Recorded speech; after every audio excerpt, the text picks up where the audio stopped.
Hello everyone and welcome to yet another live coding and chill. I'm your host Johnny and I hope you've been having a lovely week so far. Today we'll be improving our authentication flow.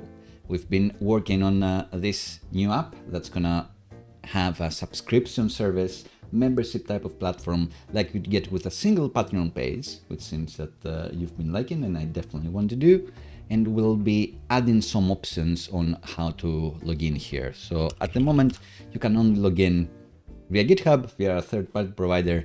We'll be adding an email and password option for logging in. Some people are old school, some people like that. I do prefer the magic link login, where you get an email to your email account and then you click and you're magically logged in. We will do that in the future, maybe even today, depending on how fast we do. But a cool thing with an email and password authentication option is that it makes it quite easy to test end-to-end. End-to-end testing is notoriously hard, but I have a solution we're gonna do today, and it is a solution. It's not the solution. I've been doing this for 20 years. It's my favorite solution, but of course, there are no silver bullets. There are always some people that will say, oh, this has these drawbacks, and I'm gonna say the drawbacks so you'll make an informed decision. What I do know is that if you do have some end-to-end testing coverage on the most important parts of your app, which surely includes the stuff that users can do when they're authenticated and what non-authenticated users should be able to see, then you have more confidence in developing. You develop faster because you know you added this feature, or you refactored this code, or you did whatever. If the end-to-end tests pass, then you're golden. If users can still sign up and purchase something, then you're golden. That's the MVP, and not most valuable product, not minimum valuable product, more like most valuable product or feature of your app. So we're gonna do it today. We have the agenda here. We are gonna talk about what we'll be doing. First, I want to talk about the new video that just dropped. It's on text gradients and CSS. We're doing heavy stuff here with Auth and Stripe and all of that. So for something more lighthearted, like a under 5-minute video on how you can do a text gradient event, like you'd see in this app.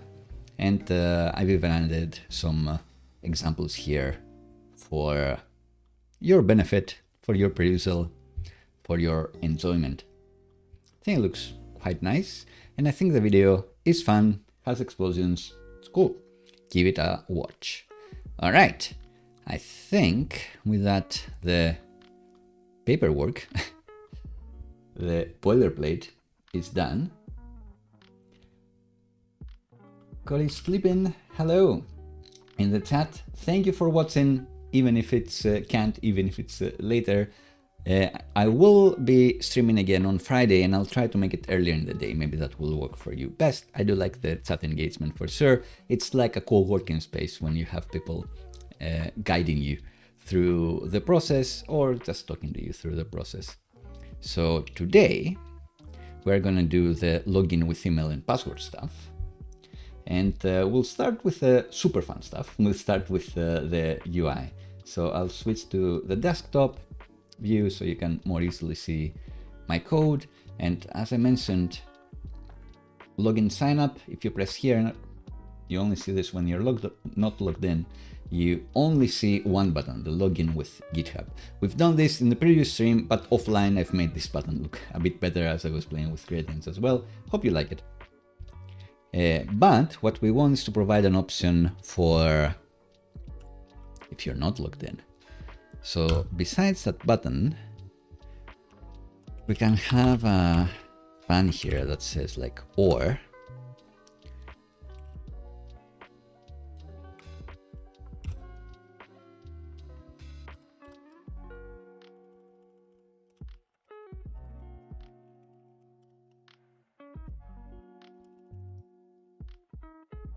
So maybe in this section we should say something like sign up, login. Should I put it here? The GitHub Copilot autocomplete claimed that this is a good class, making it bold and stuff, but I don't think that's what we're doing. Oh, maybe we do.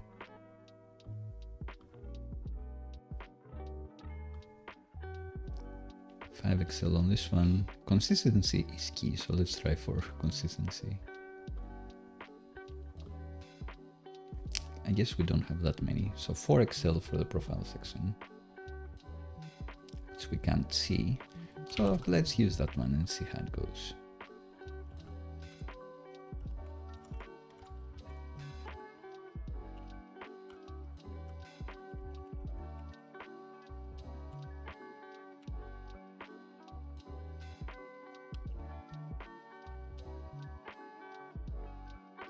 We may also have the option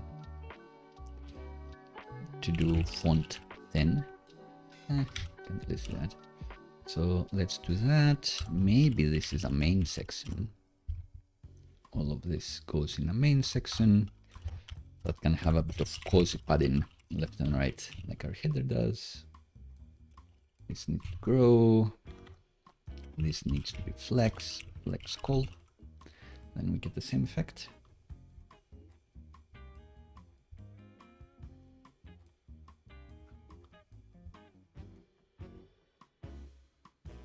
Can say or with email here. This may be all our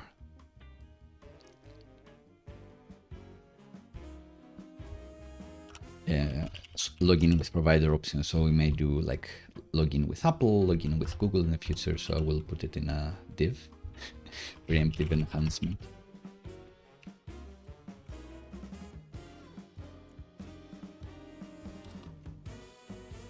Maybe just a gap 4. And maybe I can add even more unnecessary divs.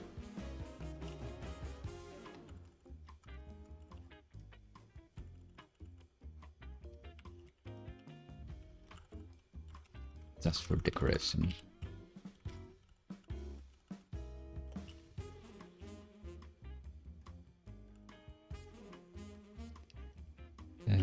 Border.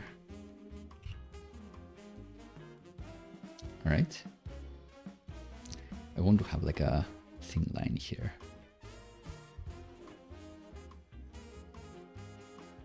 So maybe this is also flex. And do I want a border? Maybe I just want this to have a grow in a height of 4 in a PG surface 1 or something.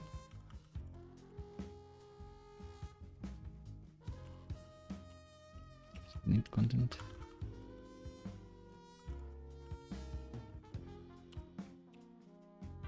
All right, so bitsy copy. We can look at the Tailwind config to see what I named this. I think it's copy base. Do we have like a border color as well? Nope.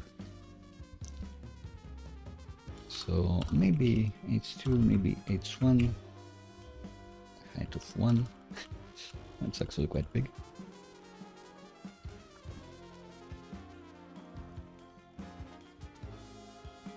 And I want it to be inline block.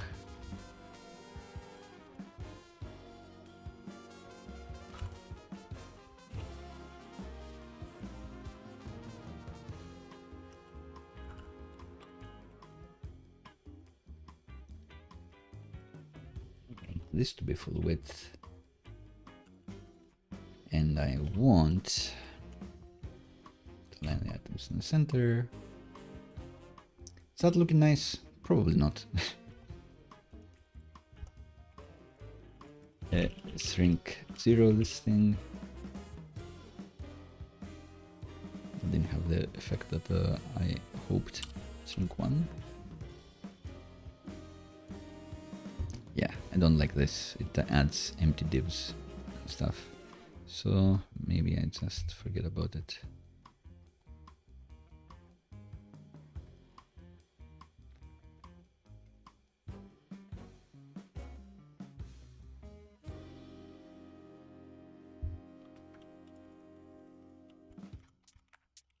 But wait, this class is here. Shrink 0.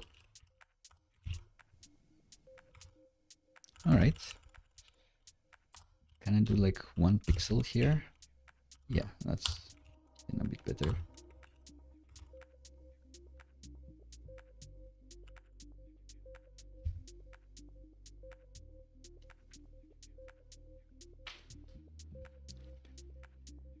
So if I don't shrink this,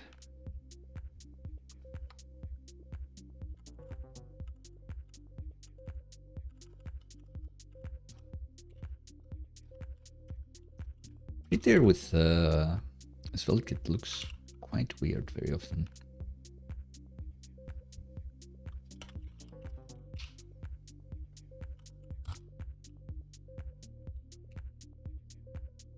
All right. We're getting somewhere. Let's put this in a container, this main section, so it doesn't go too big. And maybe all of this like login section should be max width, something readable. I think Tailwind CSS has a prose or something. The class max width prose.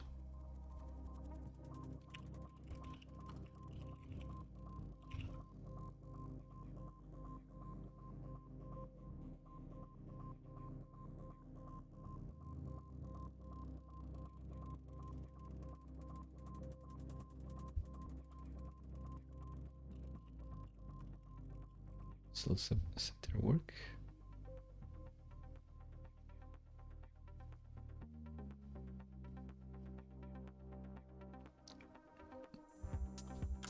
Just do anything? No? No. All right, this looks kind of nice. If you don't remember from last time, there is also some like Svelte Supabase UI.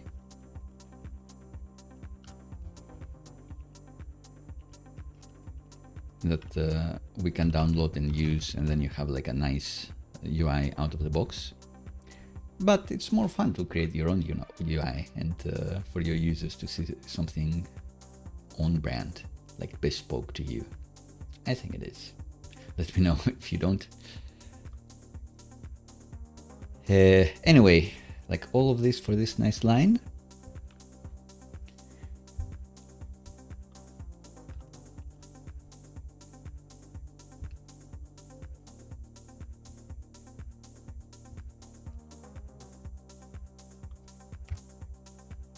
And probably in here we'll have our form, which will have 2 inputs, an email, cool, and a password. So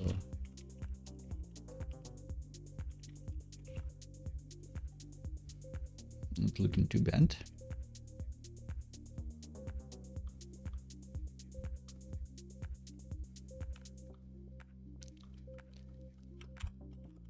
And type password,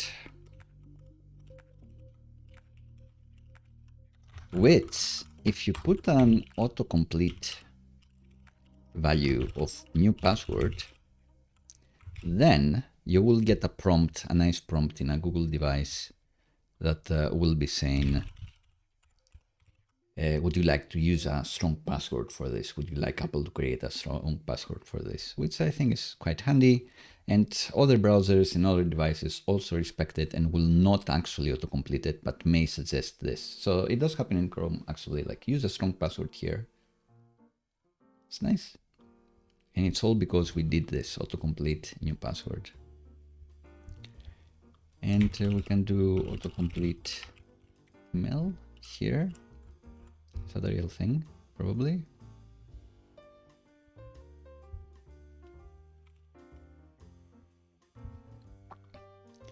And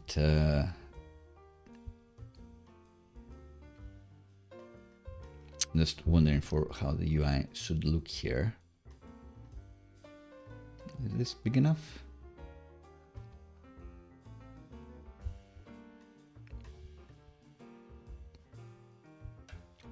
Maybe. Let's do yet another flex container.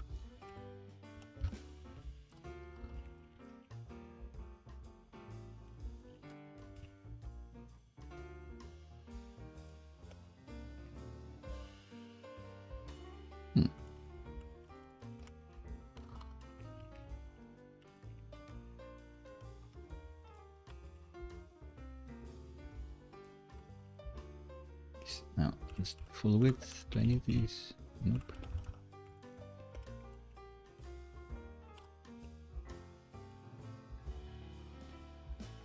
And then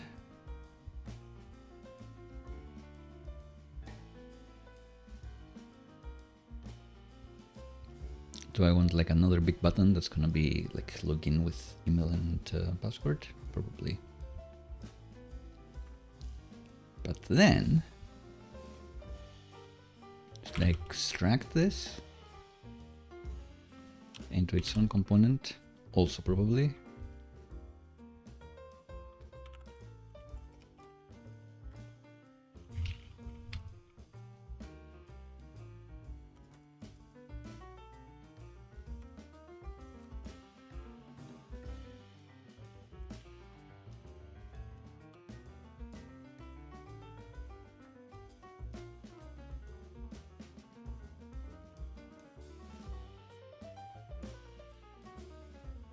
Kinda nice.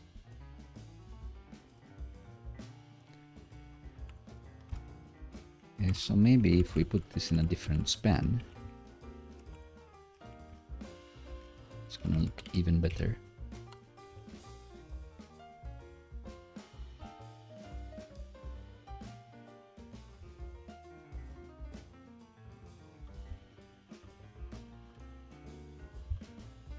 How big is this?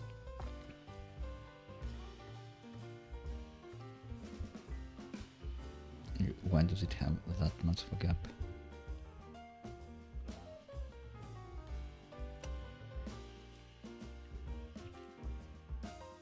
All right. Yeah, that makes sense, I would say.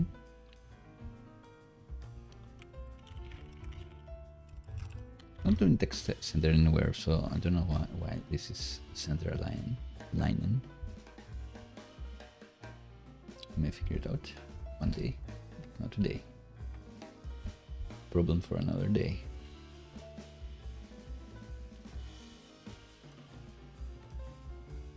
I'm not sure about this alignment.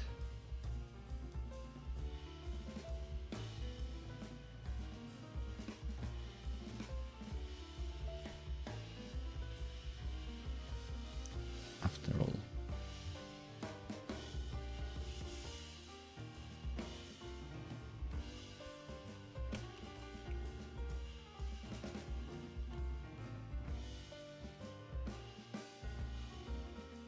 Grow, maybe. Yeah, that looks better. And I guess I don't need the text left either. Cool. All right, so we have a form with two inputs. Should probably put this inside labels. And let's take inspiration from another project I've done. Just for the styling, really. Ooh, we forgot the...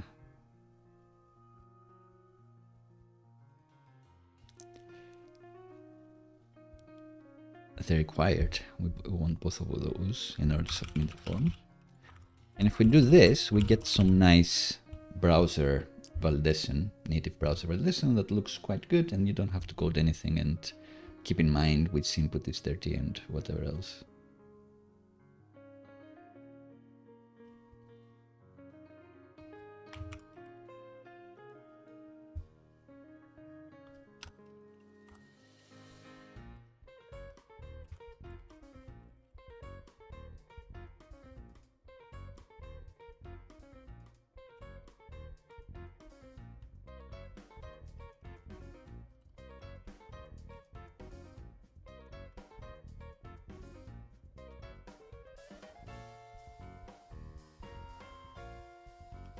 Now we want a W4.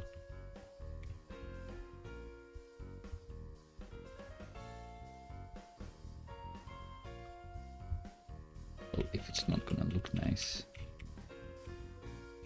we can actually say class screen reader only for email. Then we do need to put the ID of this to email.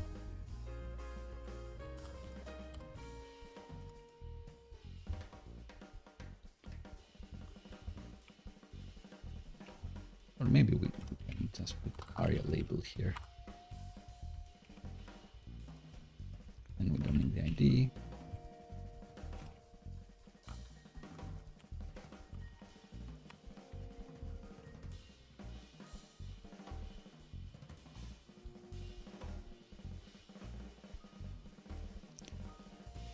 And maybe that's it for the UI stuff.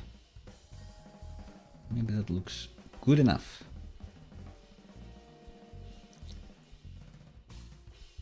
So let's implement. It seems all we need is to call this method,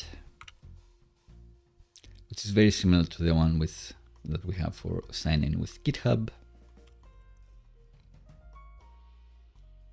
We can do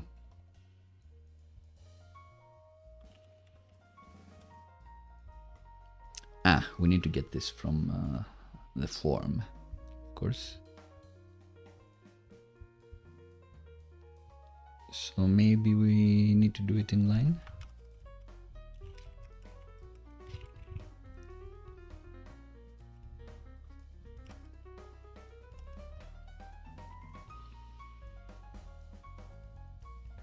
So on submit, and we can do like prevent default here.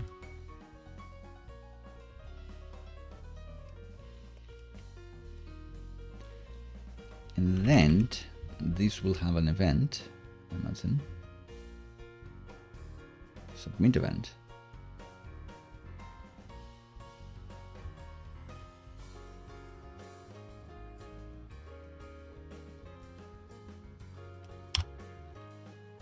Then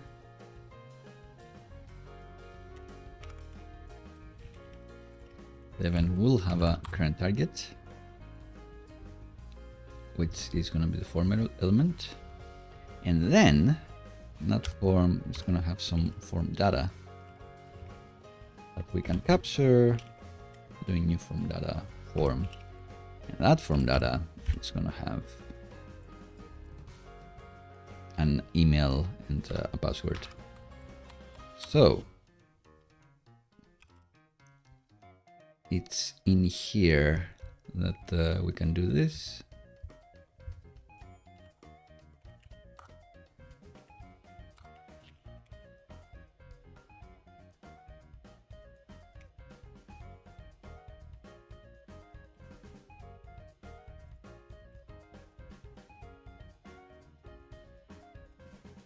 No values for either of those.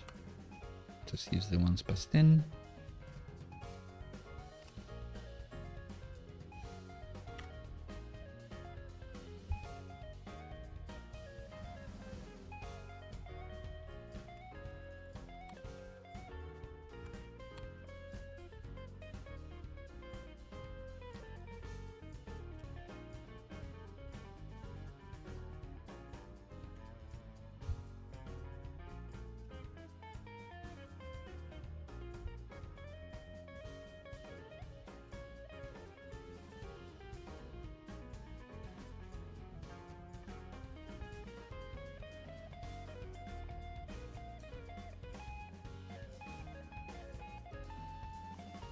Can do if type of form data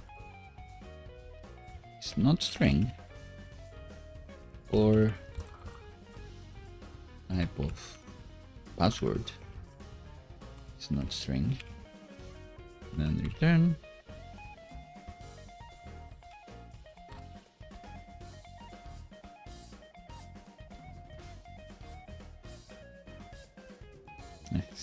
makes it maybe null.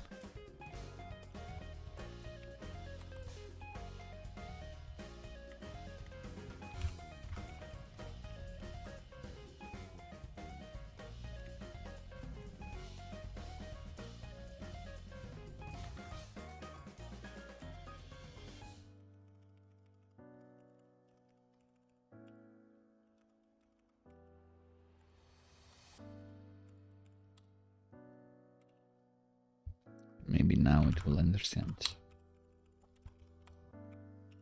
All right. TypeScript status, happy.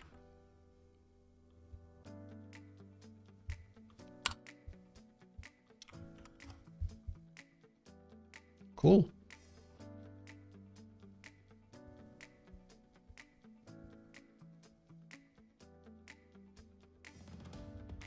So if I try to log in here, it should be blocked. And yet, forgot this. Whoops. So yeah, don't put in anything here. This means that here I will need the password. Cool.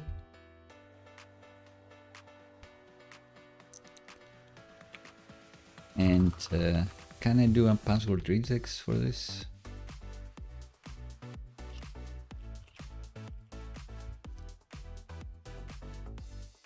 Or HTML input, I guess.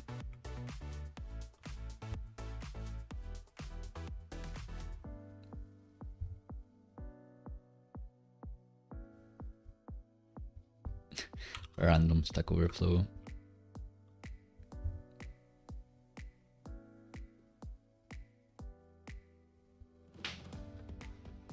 Why should it be less than 16 characters? I don't understand.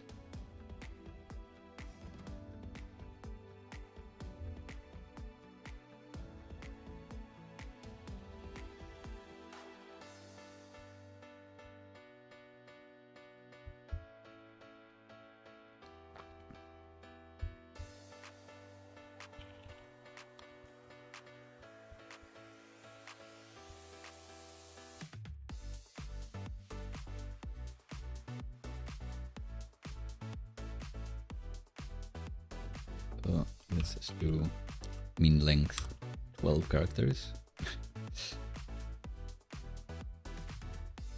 And that may be it.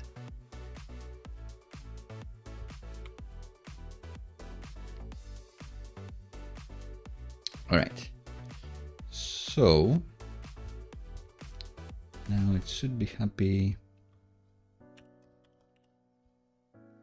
but I can't see anything.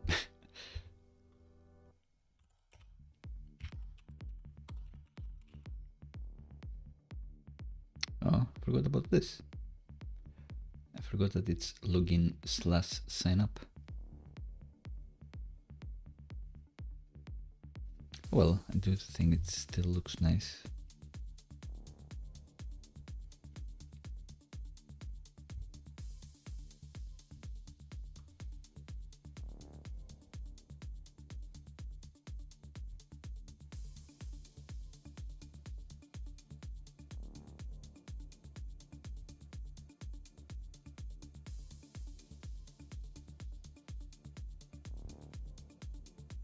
We'll figure out the UI when we have more providers. For now, let's focus. What I want to do is to have a nice input.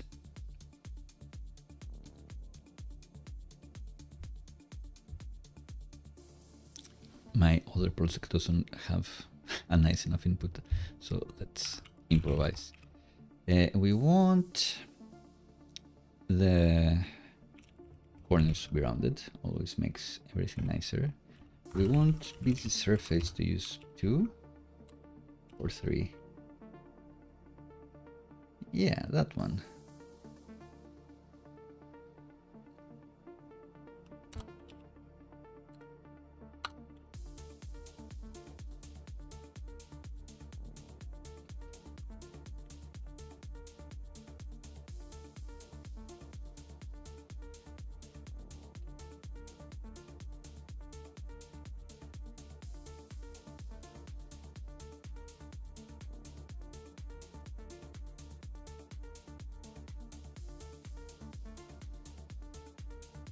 why is it? Okay, it does work. Great. But the placeholder color.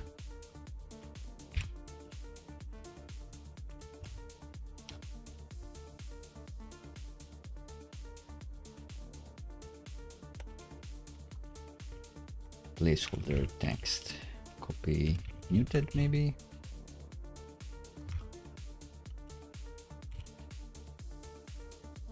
They look the same to me. Maybe in light mode it's different.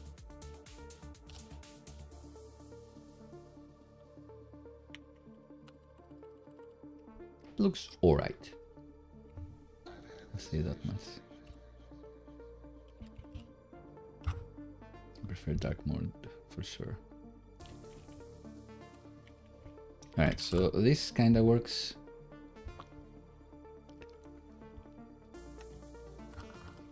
Yeah, we want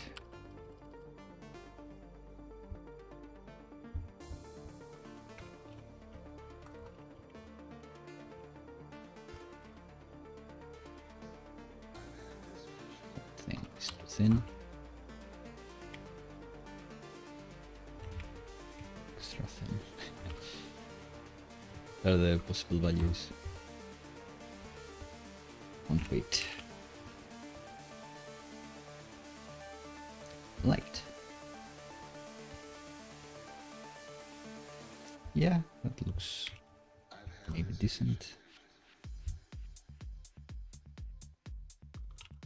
Extra light. No. Light is good. And maybe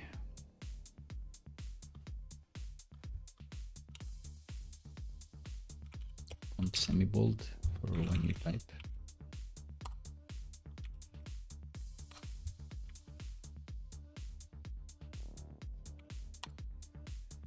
Nah, I'm overthinking it.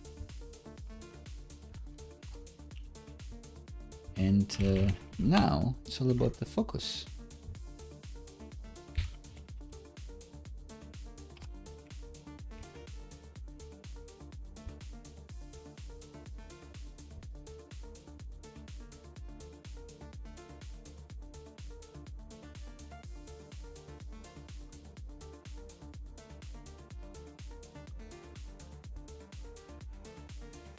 Let's do focus.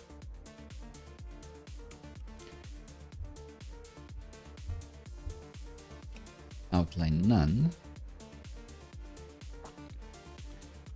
And then so sky 500, maybe primary 500.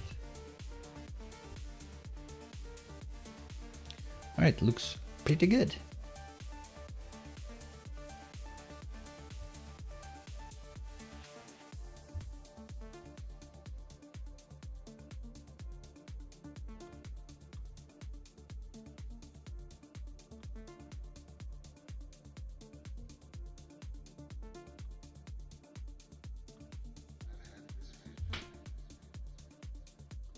Then maybe invalid. It's gonna be something red.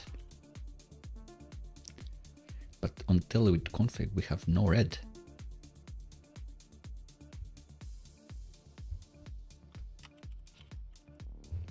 So let's go to the Tailwind palette.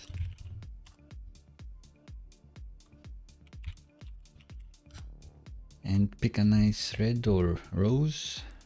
This one I like.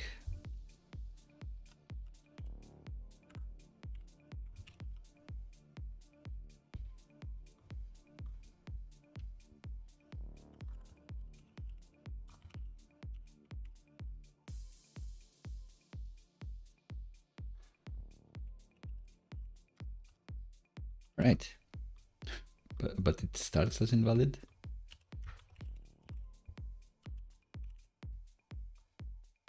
Well, that's not nice. Okay, so invalid and dirty. Maybe we'll think about it at some point.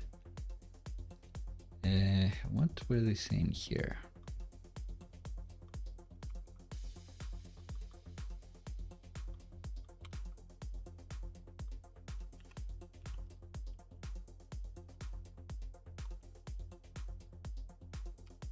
yeah, dirty. They do it with like JavaScript, unfortunately. And we don't want to go that deep. So I think this is going to be it. Copy everything, copy the whole class, put the password input 2. Looks good. And then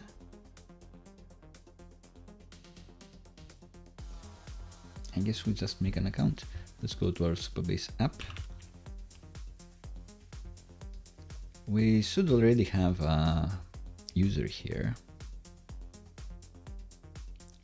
with j@macreepis.com. So let's see what happens if we try to use the same email address.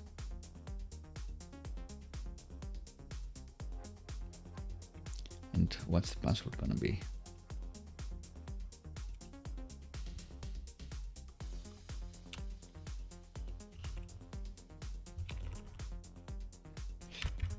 I'll try for this.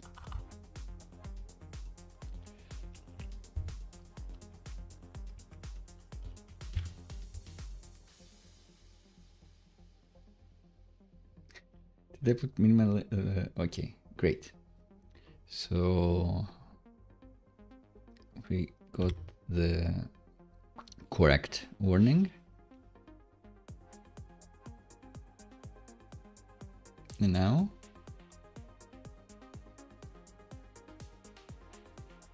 connection refused. Interesting. So it tried to go to localhost 54321, which is because we're using local Supabase development. Great. So let's start our Docker.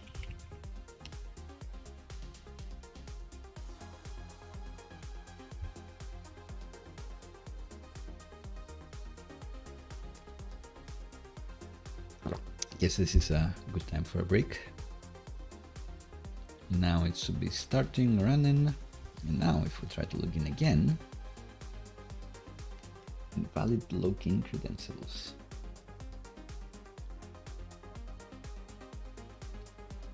I guess this is because this account exists. So if we try my Gmail, the same password.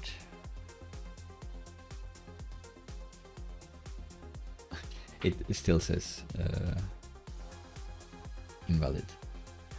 Maybe it's because it's sign in with password, not sign in or login with password. I think they have a method for that.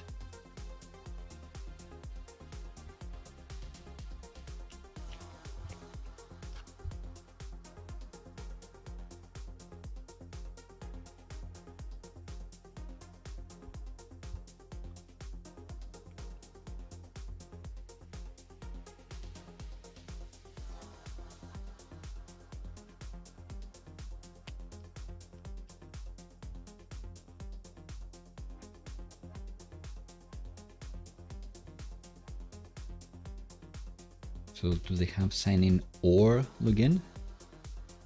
Or sign up or login?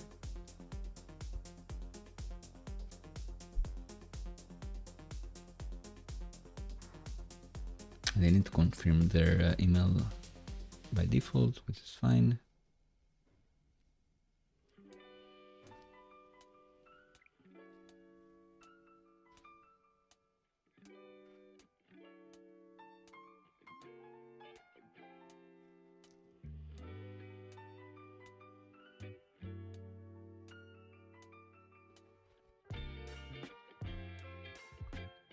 So they don't offer like sign up or login functionality. You need to do it separately.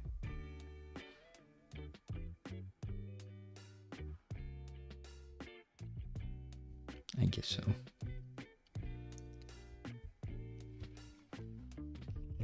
Password. Yeah, so they do like a different thing here. It's either sign up or sign in or sign out. Fair enough.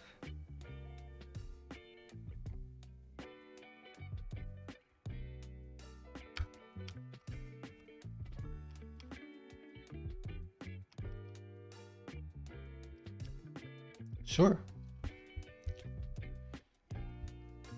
So we want this to be sign up if they don't have account.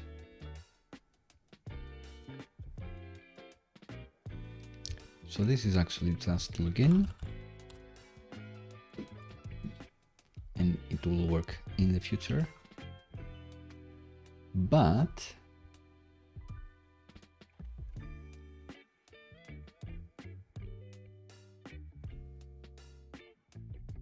so this is not actually a new password.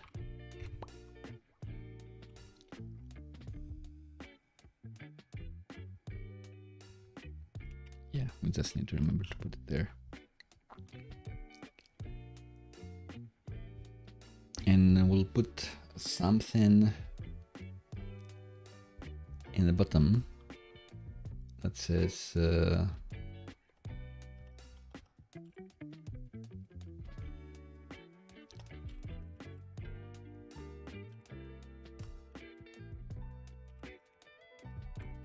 create a new account.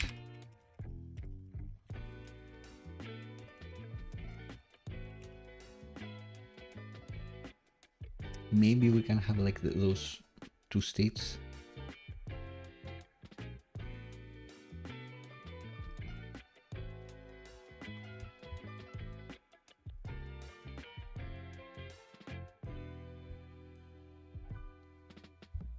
Let's create a state.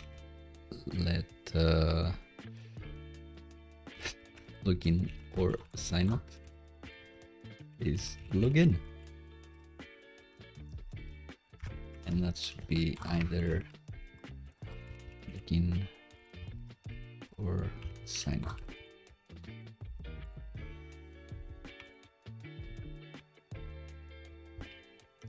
And then here we can say if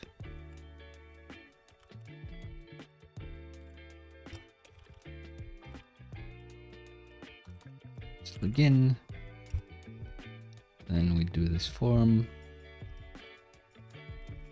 else, and then end if.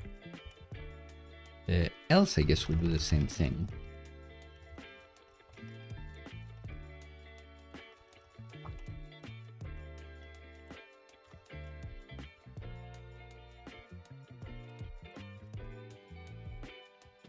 Really?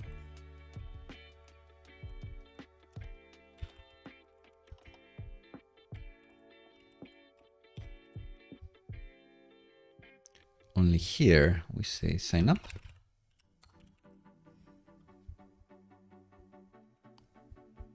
And here in the password we can actually do autocomplete new password.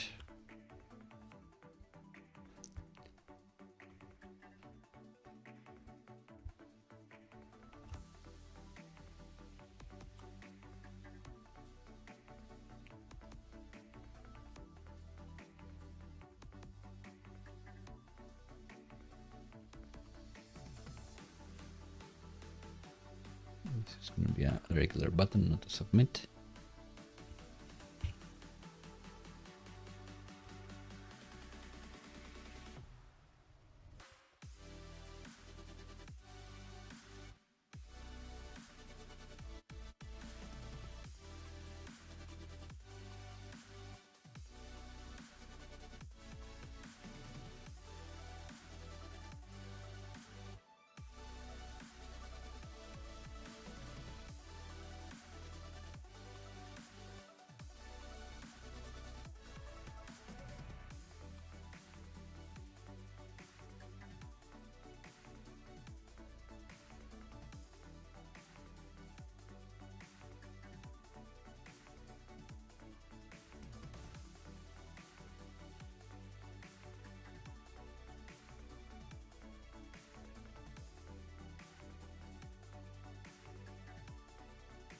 And decoration color.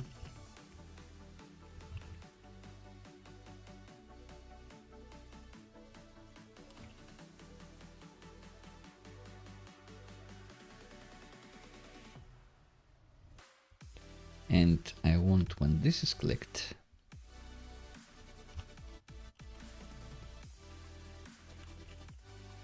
on click, I just want to set login or sign up to sign up.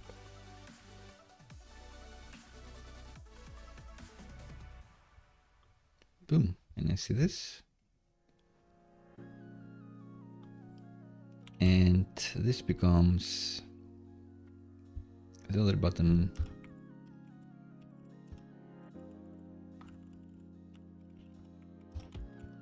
Or login to an existing account, and login or sign up becomes login. So I can keep flying through those. And maybe this input could be new password.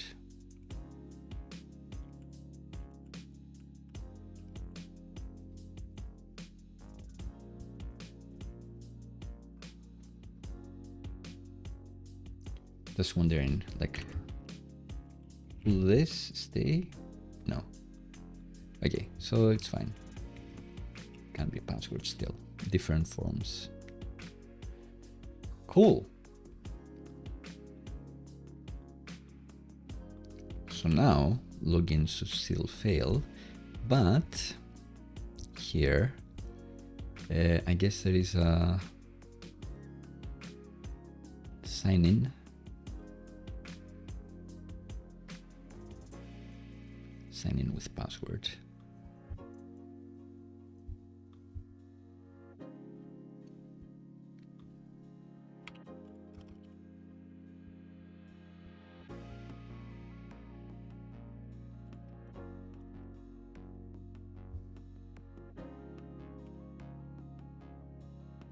Sign up with email, actually.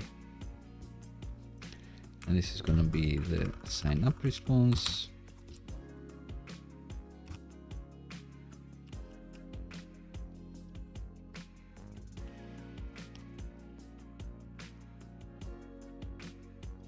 All right, and now we should be cooking. So by default, we go to the login section and we can switch this to something.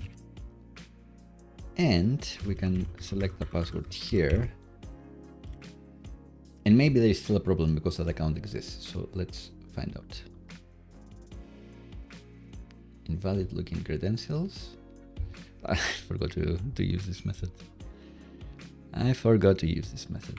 Oh dear me. So in that second form that maybe I'll refactor at some point, we sign up with email. Like a lot of what these things do are very similar. So again, see if you can guess password. Went to the wrong thing again.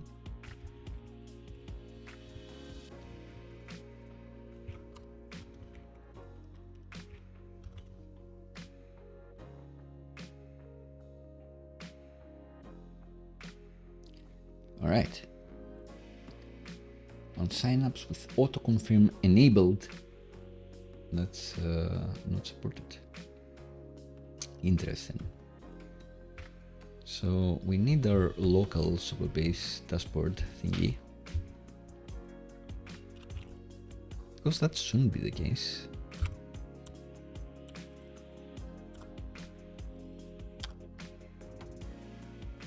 We have this database, we have a user, that's me, and I guess we can't manage providers here. I guess not.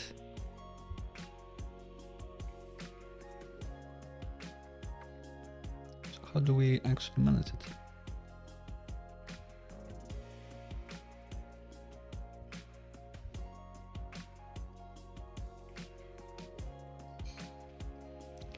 I'm looking at the Supabase folder, trying to find it. Here it is. And we have a config here.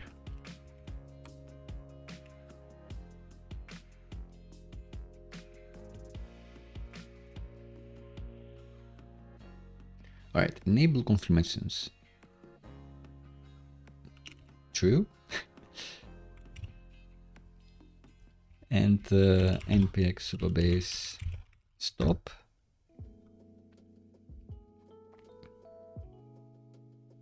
And then we'll start again and see if we get somewhere. We'll get some water, take this opportunity to drink some water. We have done the UI, really, even though, of course, we'll want to do more on error messages. We wouldn't want users to be reading the error log if they have problems.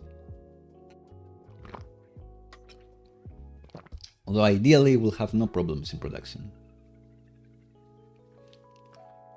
I will set up another timer for 25 minutes. I always perform better when I take these breaks, so I'll remember to do it from now on.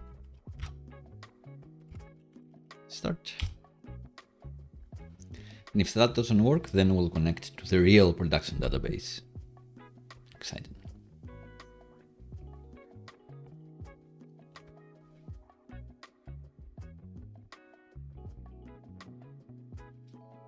Looks like there are some updates here.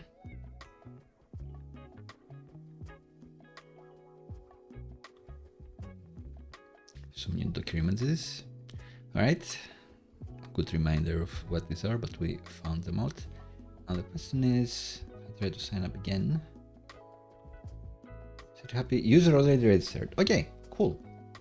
So I have logged in with GitHub. We can take the opportunity later to show an error message saying that we already have an account. Maybe did you use like a different provider? I think there is something you can do to like merge accounts and allow people to have same email address and multiple and just one account. So to merge that j@maghripis.com or your email at gmail.com, they have a GitHub login and they have a regular email and password login and they have a Google login and whatever else. But user merging is a bit of a nightmare. So we won't do it today. Maybe we'll do it in the future. And let's try to create a new user here.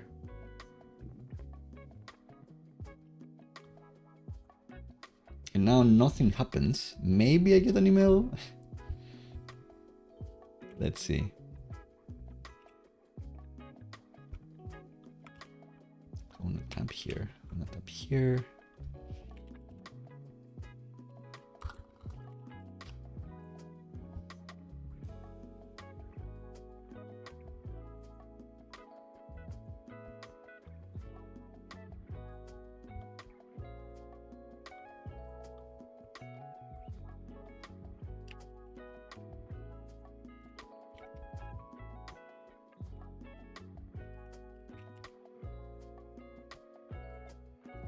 To look at my spam folder as well.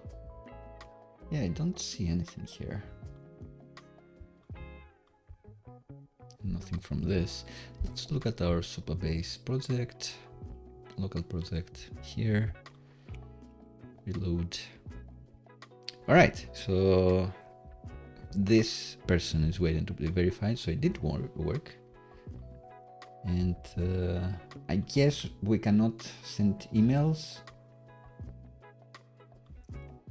I suppose. We're running on localhost, so it's not actually hitting the real Supabase, which would be able to send emails. We'd need to set up like an email provider or something like that. Cool, kinda cool. I may need to update and use the production Supabase to continue here, but first let's do like the error messaging here. So we try to log in with this guy. We get the error.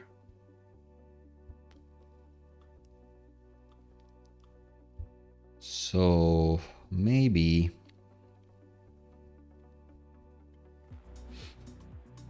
we have a form state.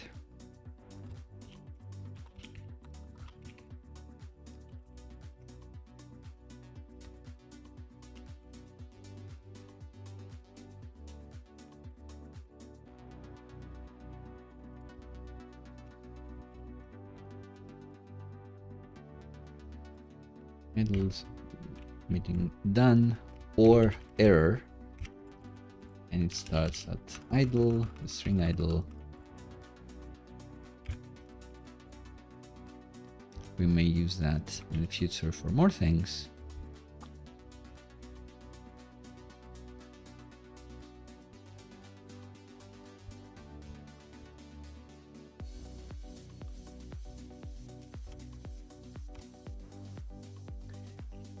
Form state can be error here, and then in the end, after all the forms, maybe we can say and have a div, can conditionally have a div.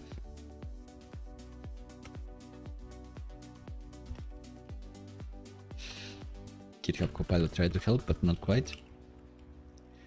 So if instance of form state is error, the actual syntax of this is if the other way around, form state instance of error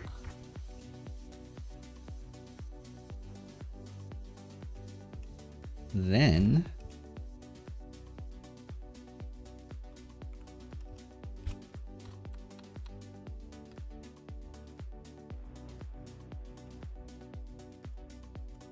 print the error message.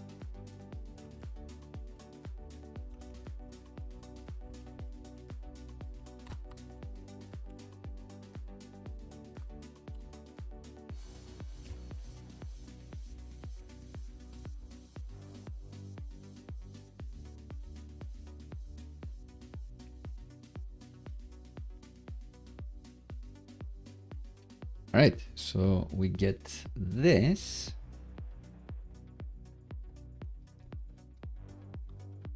And can we make it like pop a little bit? Maybe.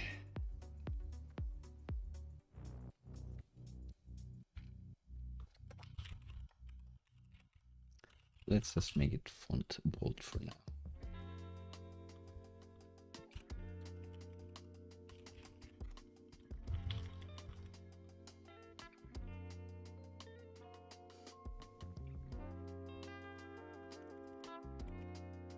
And have like a alert.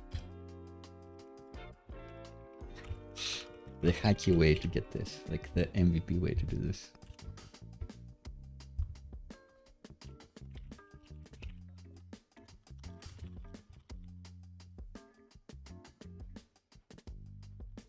Cool. And what happens? We do the login one.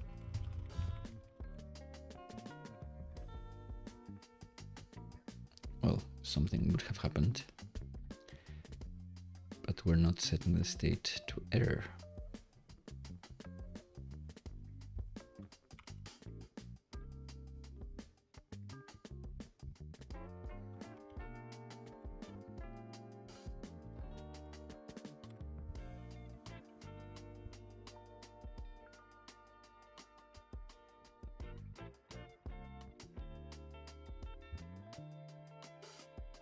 And we can do the same thing for the sign and response.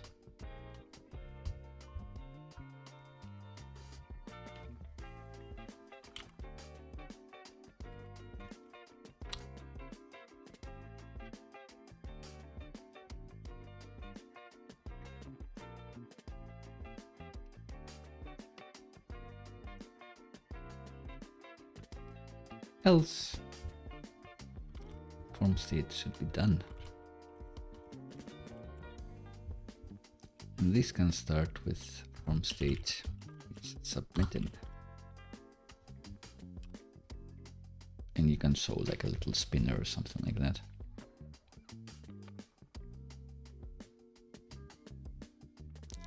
And same thing with the other ones.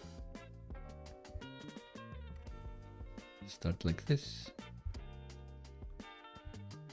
Else form state is done. A lot of code repetition, so this can definitely be optimized. Else it's done.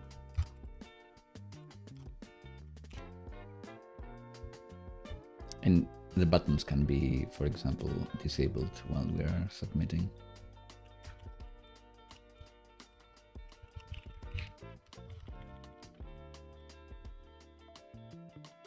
All right, it looks workable, if I may say so myself.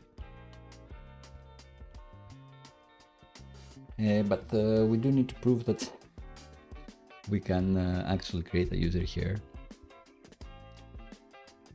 So this goes here, and you get to see the agenda while I slide the Supabase dashboard from here also here.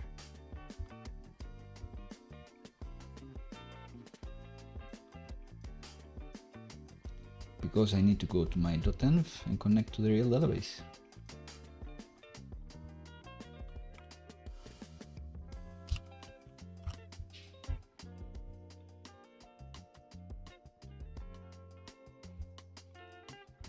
Which I can do now.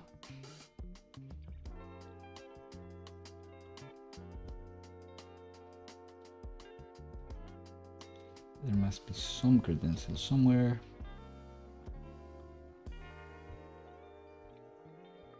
Found them. So the project URL is not actually secret.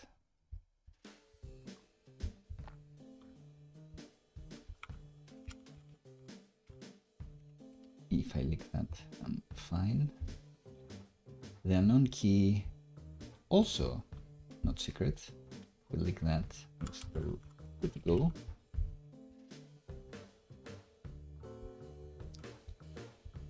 Service role, no, that'd be trouble.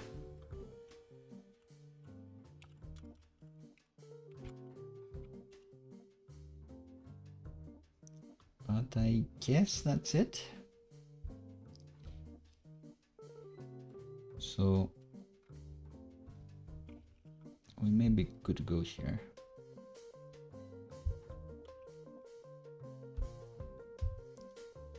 Move this window back.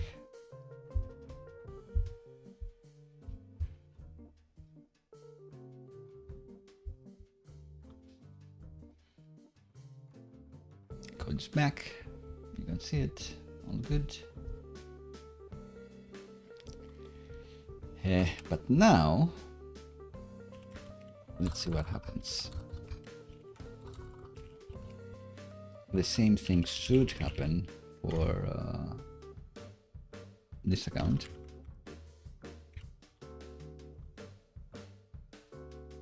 Because I do have an account, but in production, I shouldn't have an account with this person. So if I sign up, it should actually be telling me something, I imagine.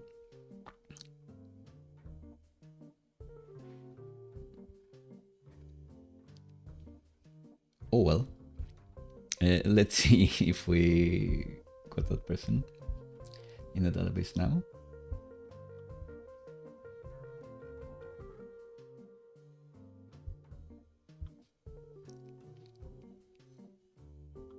We did. And put them back in Chrome somewhere. Waiting for verification. So if I go to my email client, I got a no reply here from Supabase. I'm clicking it, and I get redirected to Supabase, to my site. So now I should be verified. Great. Never signed in, but verified. Interesting as well, I didn't get verified to localhost. I got redirected back to the main Johnnyfy.com website. But this should mean that now I can log into an existing account. So long as I can remember my password.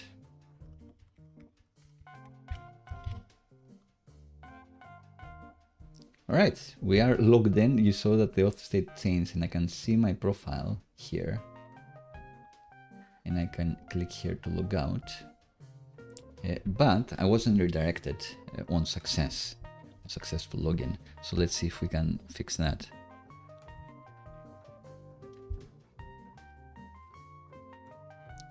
Did we do something like this with GitHub? No? I guess with GitHub we didn't need to, because we get the dance with GitHub. We press and we get redirected back by GitHub itself to wherever we told them. So got redirected to the main site because localhost is not legit. Right, so what we actually want to do here is, after sign-in is complete, state is done, we want to redirect, we want to navigate. We use navigate anywhere. Go to.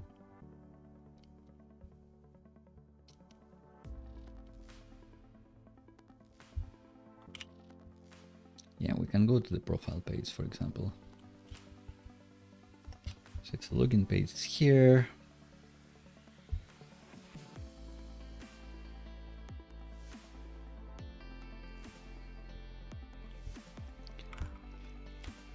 On sign in, we want to go to last profile. So let's try this again.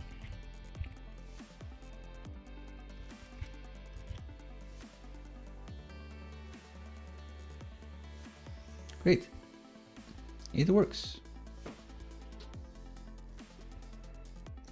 So we managed to make email and password work. I guess there is like more to be done. Like when you sign up with email, you'd want something to be said. Like check your email.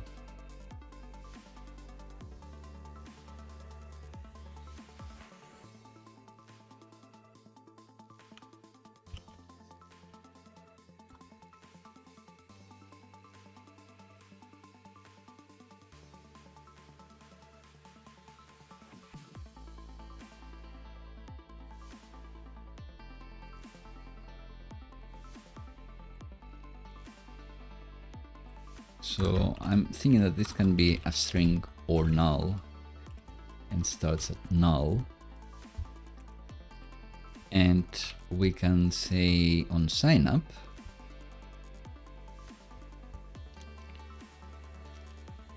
if there is no error, then confirmation email is the email. And maybe in the end we can say, well, let's log out.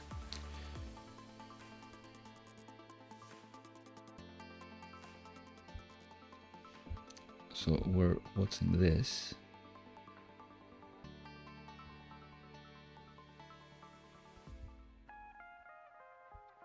Maybe all of this should be an if.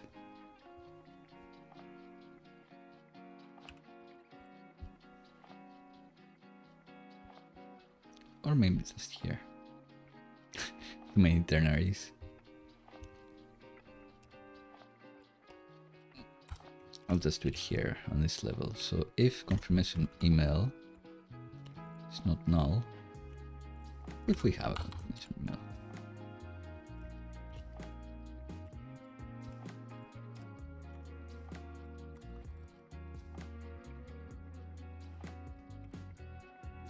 we can have a nice little div. And actually it's going to be a nice little else. And in here we'll have the if, and we don't want this.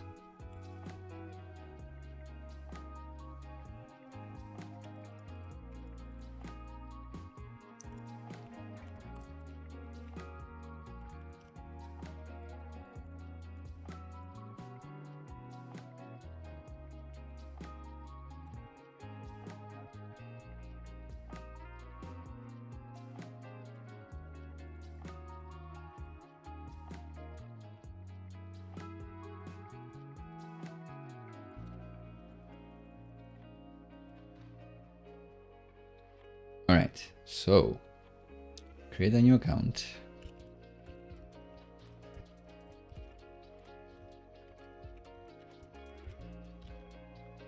Then we sign up, and it tells us this.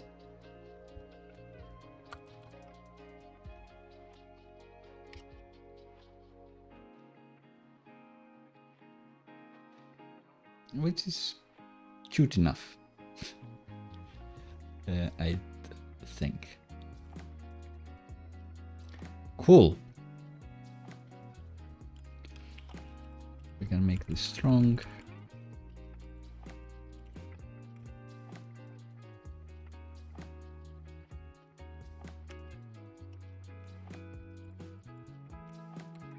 And I guess wherever we do bold, then actually just make this like a strong tag.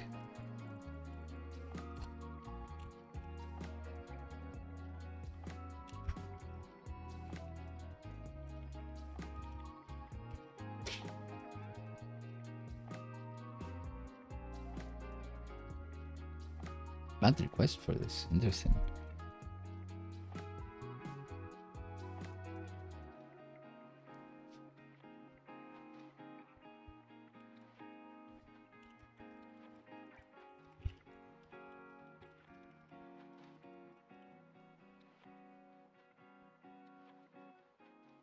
Bad request. An error that we don't see and I don't get. What if we create a new account? Now we got invalid login credentials.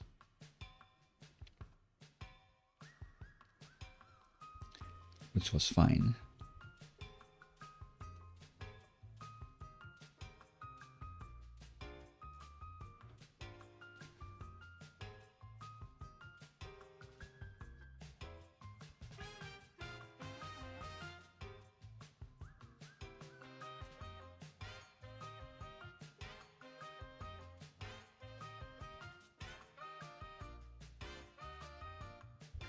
Did we make it here?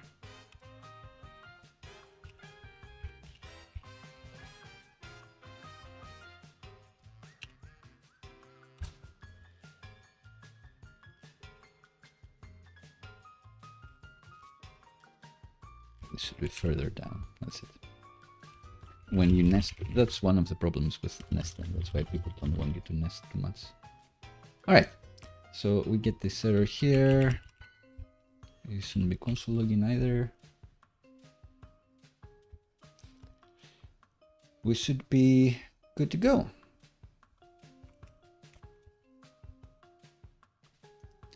All right, so MVP for login with email and password, I'm considering it done.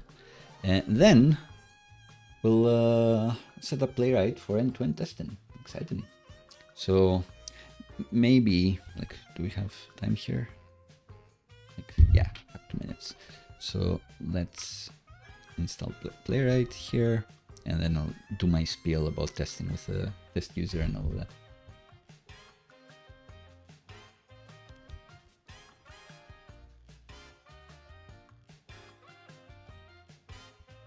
So in here,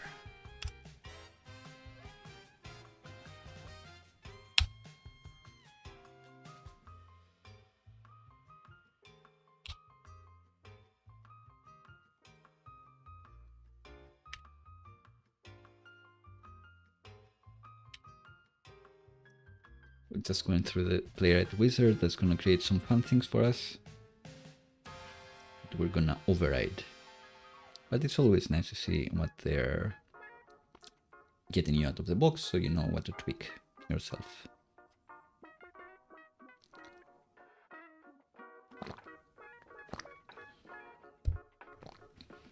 We'll be using Playwright to do navigation smoke test, my favorite test. So make sure that the user that gets to your site can click around and get everywhere without problems. Playwright will be doing that in the user's place. But the complication here is that we want Playwright to behave differently, whether it's pretending to be a logged in user or a logged out user. So for example, even in our simple app, if you're not logged in, then you should see login sign up here in the header, and click and go to the login form. And even if you try to go to profile, you cannot. You go somewhere else. You don't see the profile thing. Conversely, if you are logged in, then you shouldn't see login sign up. You should see profile here. You should be able to go to the profile page. And even if you try to go to the login page, you shouldn't be able to. You should go to your profile where you can sign out and then try again, like login with a different account. And that's the 25 minutes done. I guess we're still downloading Chrome, Firefox, and all of those things that Playwright uses to test. Playwright, if you don't know, is the end-to-end testing framework of choice of the moment of the month of the year, I would say. I used to use Cypress quite a lot. I advocated Cypress. I still do advocate Cypress. They're pretty good. But when I was at Zoopla, my talented engineers told me that Playwright is getting quite a lot of traction. And the Svelte team does like Playwright as well. And hey, it's backed by Microsoft, and we're like a full-on Microsoft stack here, like VS Code, Microsoft, GitHub, Microsoft, end-to-end testing, Microsoft. You gotta trust it nowadays. So now I've switched over to Playwright, and over the years, they have become better for sure than Cypress. There are some like UI issues that I prefer how Cypress does it. Playwright isn't as straightforward to set up, I would say still, but functionality wise, it's excellent. The locators they have to be able to meaningfully test stuff on your site are really good. And I guess that's the point of an end-to-end testing framework. We have vtest for unit tests that run exceedingly fast, like too fast, faster than you'd believe. You can have millions of them and they will run quite fast. But sometimes you do want actual browser behavior. With vtest, you can only emulate it with something like JS-DOM. With Playwright, you actually are running a real browser, which means you can do things that like navigate for real, you can have Auth for real. Those are very important things that are hard to test. Like you can test for things like, is this element actually on screen, and be certain. You can legitimately test for behavior in various mobile versus desktop environments. So if the device is this wide, do I see this? If it's mobile, do I see this? What are the columns like? Playwright makes it much easier to test those things with confidence. If you want to do it with unit tests or not a node-based framework, then they will be faster, but the confidence will be minimal if you're even able to test that. So I do advocate some end-to-end testing in your app, especially the critical scenarios. I know that especially if you don't know how to write tests, then they're going to take too long and test meaningful things, but meaningless things. But take the time to learn how to write meaningful tests, set up a few with a nice framework, and have a lot more confidence that whenever you change your code, you do not break your app. If you do break it, Playwright is going to be there for you, at least for the very important things, like don't block user conversions, and be able to deploy on Fridays if you have the confidence that you didn't break the critical behaviors that the user may do. All right, 25 more minutes. We can do it.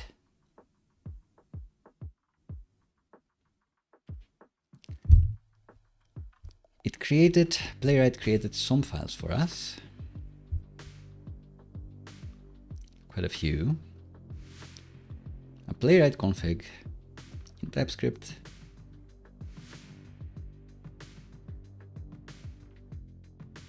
Doing some devices here. I prefer to change the devices available. It created a Playwright YAML without the A, which we can also change. And I think, well, it added some example tests as well that go to the Playwright website. All right, looks straightforward enough. Let's create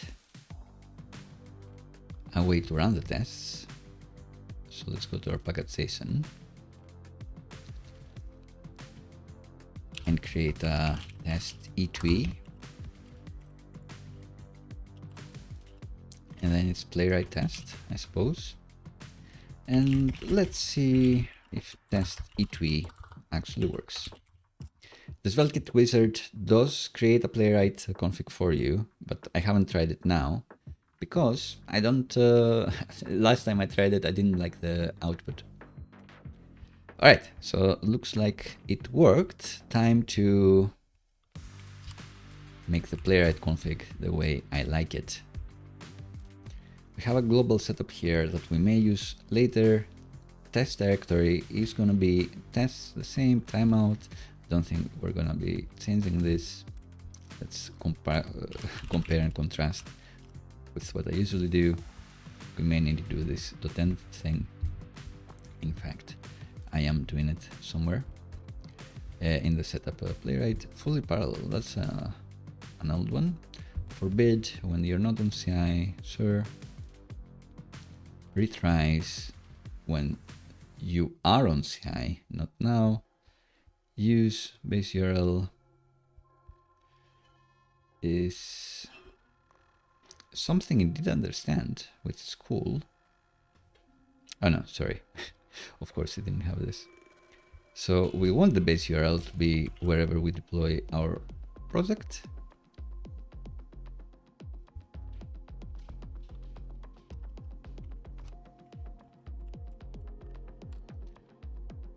And I also like to be able to pass a slow-mo variable, so it will run slower and type slower, and then I'm actually be able to take to understand what's happening.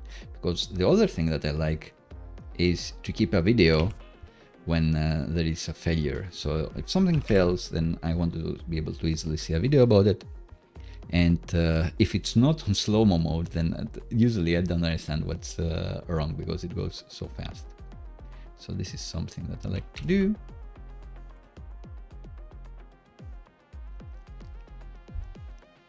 And I think the defaults here are the same, but I don't do desktop Safari. Instead, I do mobile Safari. And that's going to be the trickiest one. But lots of users are on iPhone, so we should do it. And the web server stuff, I guess we can do it like this. If the server is not running, then it's going to attempt to run it itself. We run the dev server with npm run dev. The port is 5173, so it can check that one if it's running or not. And reuse the server if we're not on CI. If we are on CI, you should reuse it. So if we run the tests again, nothing should change.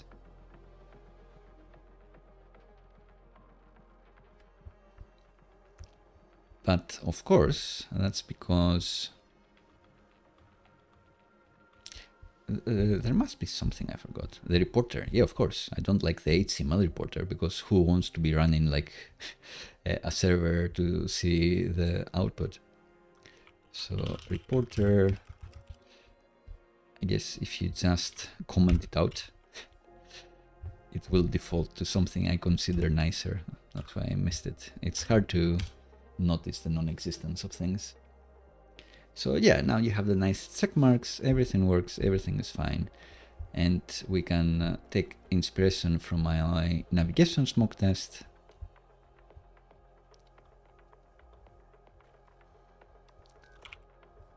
Maybe even copy it over. So in the test directory, instead of the example test, goodbye. And the test examples, have a look if you want to get started with Playwright. So go to the homepage. I expect the homepage to have a title of Johnify. And then I want to get a heading. And I expect that one to have the text Johnify. So I do want a heading there. I don't think they have like different allocators now, but let me have a look. Here. They do have a get by role. Great, built in. So page get by role. Heading.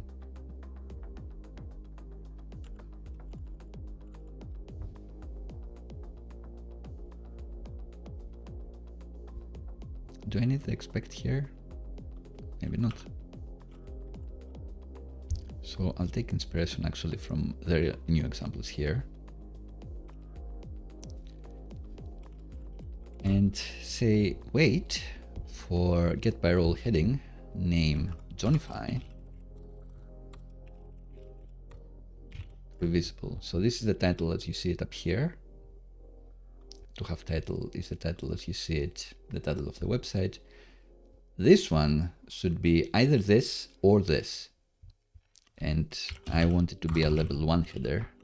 There's an option here.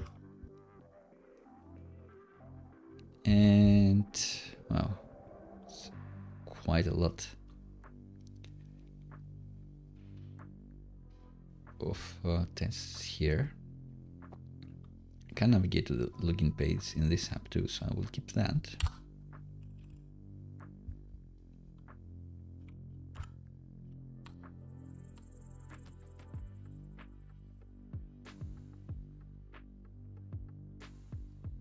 I can get by role link, imagine.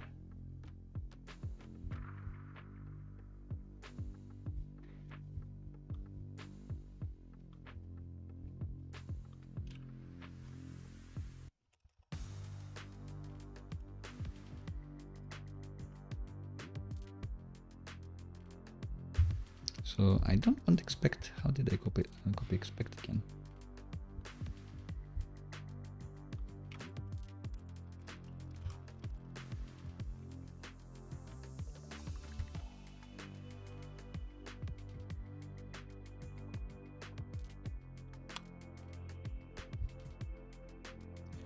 I'll copy it over.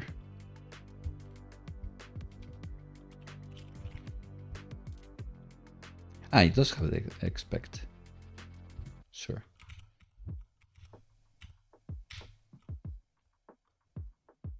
So I want to navigate to the demo page, demos page. And for now, the demos get me to the text gradients. Examples from my latest video. And regardless of whether this is an H1 or not, it should be an H1. So first, page get by role, the role should be link. I want to be able to find a demos link, and I want to click it. And if that happens,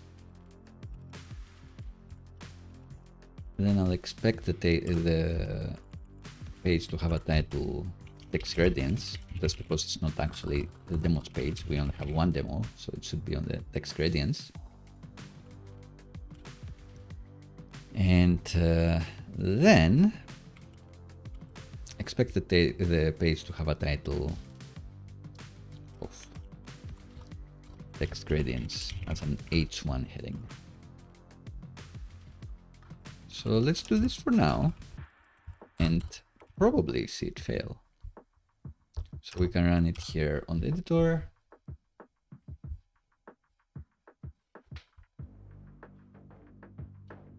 And it is going to fail indeed. And it is going to show me where it failed, like the title of the page is not text gradients. But this is quite clunky, so I do prefer running the tests with the VS Code editor here. So if I run the navigation spec, you can see that it's running here and it should go to the correct point. Yeah, so it still has the Johnify as a title because I forgot to do to have a meta title here on that page. And the way we do that in that project is we are supposed to have a server endpoint. So legitimately, end-to-end testing has got a SEO, meta, and usability problem, accessibility problem here.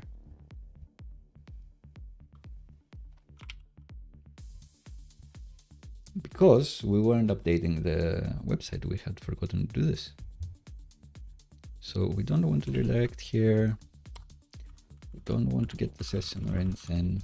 Nothing fancy.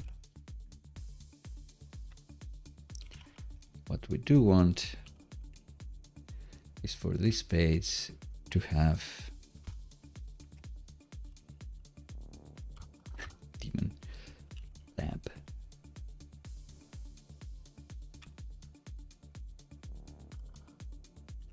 Board. Yeah, let's do that.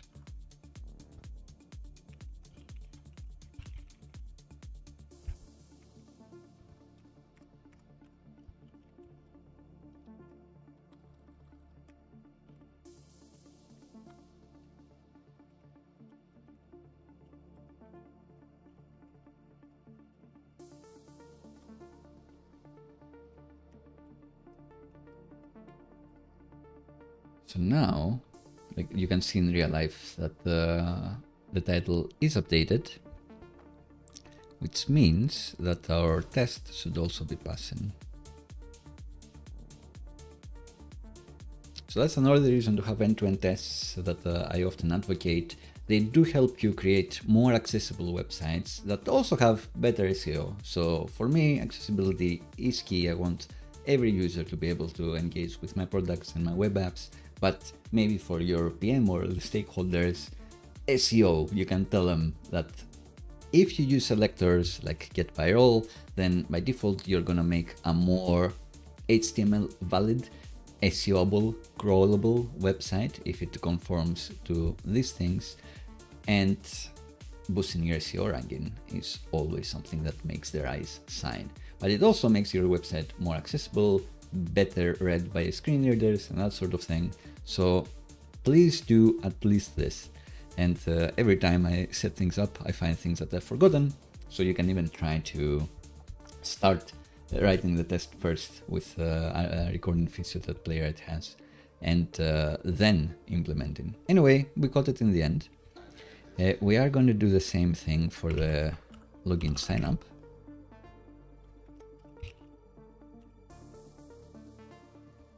So find the link that has like login in it.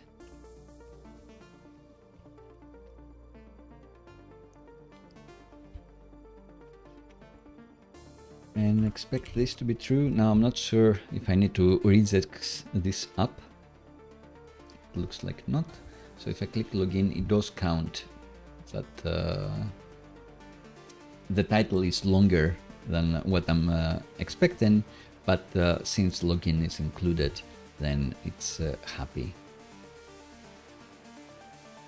And maybe the title here should be login or sign up, but I don't know if that's important. Let's say it is.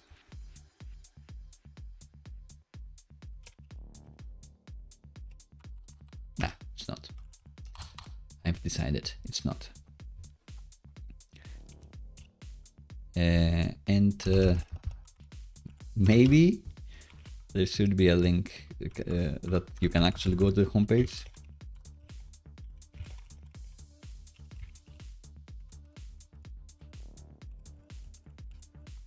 So there should be a Zonify link somewhere. And if you click it, you should be ending up to this situation again. To the first test.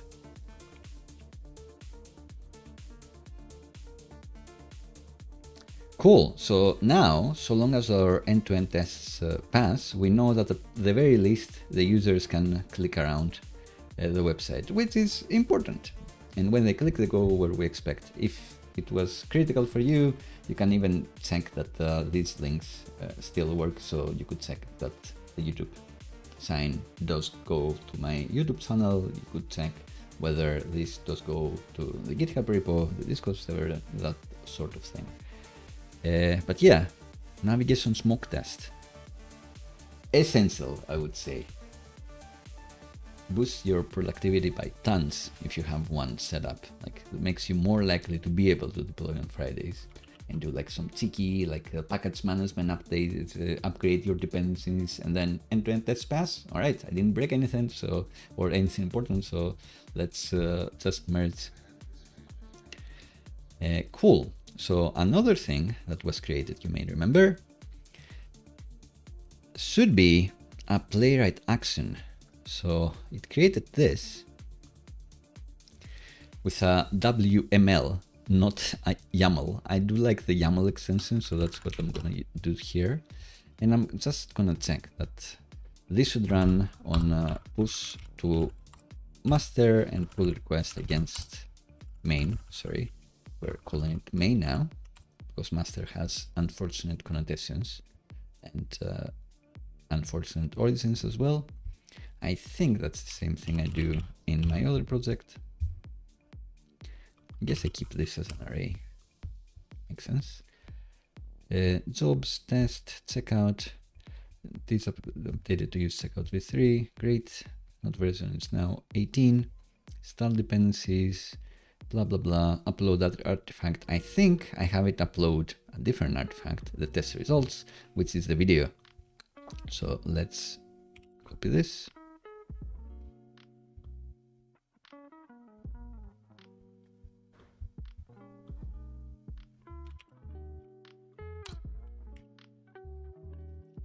And that should be it. So all I changed was this. Just target the main brands because we know that there is no master brands anymore. And upload the test results directory. So this is where the videos go. Let's try to reveal if I enter and see this video. And you can see it works on light mode. And this is the failing video. Like, we didn't need to fill in a form, so you couldn't see how fast it goes. But combined with error message, then you can see that, all right, in here, there is no title. I guess you cannot see it here. We may find a better test case, but in any case, having the video is better than not having the video. I maintain that much. So this does not get committed to version control, but thanks to the playwright YAML, it does get uploaded to GitHub if there are any artifacts there, so you can review them at your leisure. And I think that's it. Let's create a commit.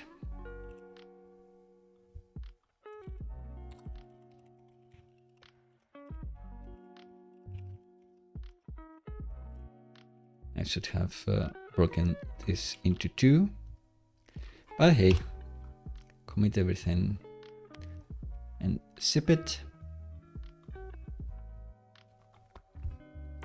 Let's go to GitHub.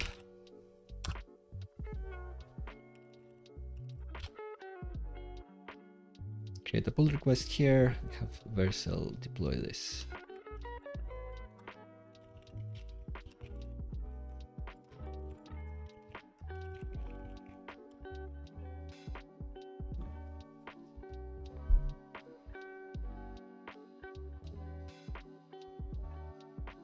Another thing that's cool is that you may want to have this status on your README.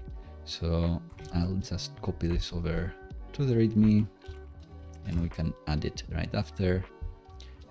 Usually I have it right above the header, and all you need is to specify the correct project on GitHub and the correct extension. So if you kept it YML like playwright and it does, remember this needs to match. This should be the name of the file. Workflows, this. Actions, workflows, the name of the file. Keep that the same. So playwright tests are trying. Can press on the details here. It's installing all the browsers that we need. It may take a while. See how much time we've got left. 5 minutes, maybe that's enough. We did set this up and we did do this. I guess we're gonna prove now whether it actually worked or not, or else I'm gonna need to untick it. Take my word back. But I think we're good. I think we're good to go. I think we're golden. And then we'll do the hard bit, which is end-to-end test the auth state. Well, this is trying. I will explain that on the other project, I don't allow for email and password login. I only allow for magic link login because I think that's safer and you need your email anyway. However, that's impossible to check with end-to-end tests, at least end-to-end tests like this. Logging in with a provider like GitHub and magic link logins impossible to test with Playwright. So what I've done was still create a Playwright test user using the Supabase API with an email and password that only my version control, not my version control, my environments know.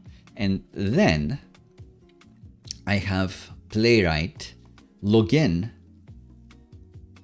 via an API, via the Supabase API, behind the scenes before it runs the tests. So I will explain this better once we set it up for our project. But you may remember there was a setup Playwright file here. And indeed, in here, I'm logging in with the Playwright user by using the Supabase API. So it's doing a curl request essentially to my Supabase to be able to log in as the Playwright user. And then I save this context as the fun login user, and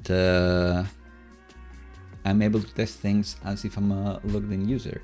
We're going to do something similar now, but because we do offer email and password authentication on the site, we can actually have Playwright navigate to that page and fill in its details there instead of doing this curl request. Although maybe we want to do the same thing here. We would be able to do the same thing here, but it's probably more work, like setting up these fetch requests. So why not keep it simple? I thought that the test failed, and they did. Oh no. Supabase URL is required. The classic problem in that Vercel has my environment variables, but GitHub doesn't. So I need to set it up in two places. I need to set them up here.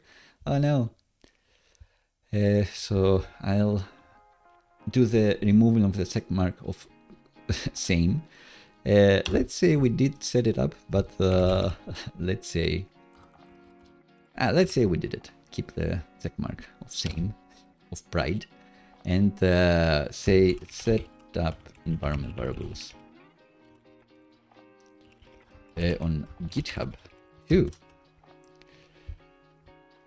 And how did I miss this? I think that I need to make them available here. There is like this whole env session that I missed. So one thing is my Playwright on the test level, when we run the Playwright tests, we want some environment variables here. We want the Supabase URL, we want the Supabase anonymous key, and we will need the Playwright user password momentarily, but not now. So I'll just do these for now. And these aren't really secret, but hey. So on GitHub,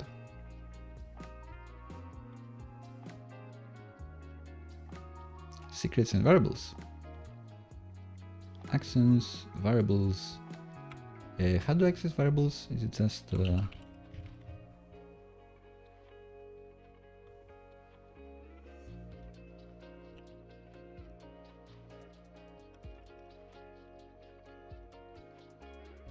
should I just do secrets even though it's not a secret?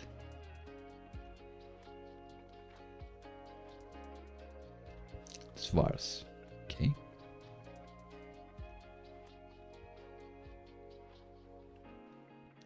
So these are just vars. These are fine to leak. So here we want to,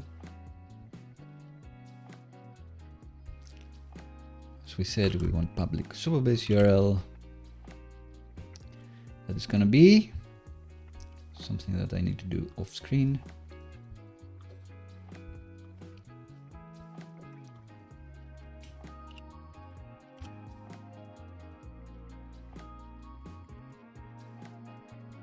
This is fine that you can see because it's not a secret,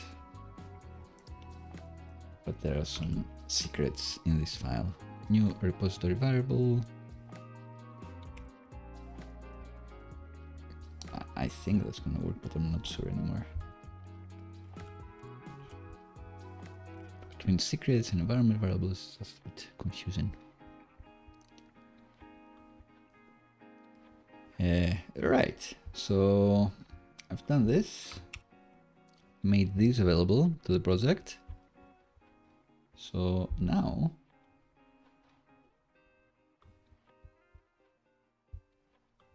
these should be available, even though my GitHub thing is saying they're not. I guess that's because last time I checked they weren't. One way to find out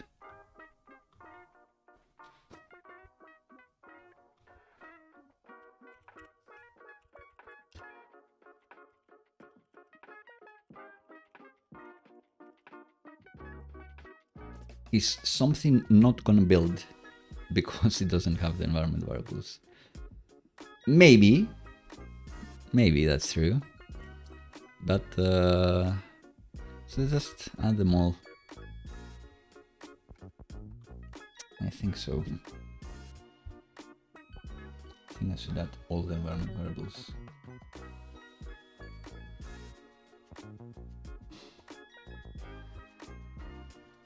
I'm afraid I do need it.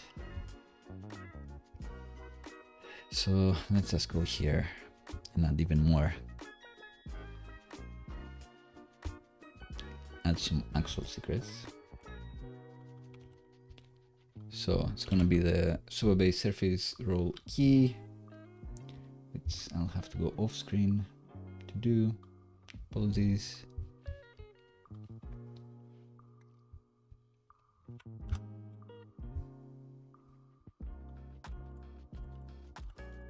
That.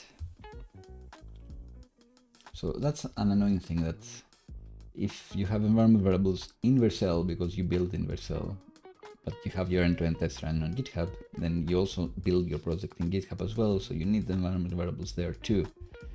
That's annoying, but hey, what you gotta do?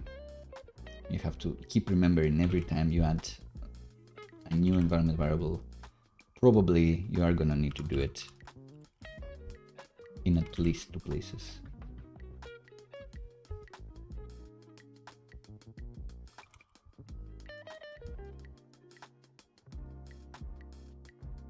For example, I'm not going to be having playwright go through the GitHub auth because that's impossible, but I do think during the build step it may fail if that variable is not available. And if that step is going to fail, then we're in trouble.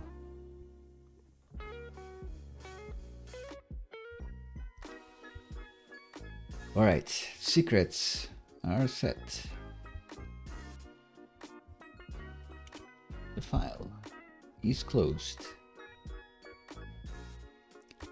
We just need to do these things here in env. Oh, it's not underlined anymore, so I guess it's checked again. My GitHub tool checked again and found out that indeed we do have these. So we want 3 more environment variables, but they're actually going to be secrets.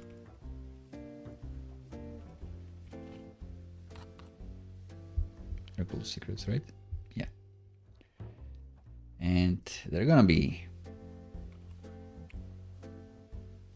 Supabase Auth should have client ID.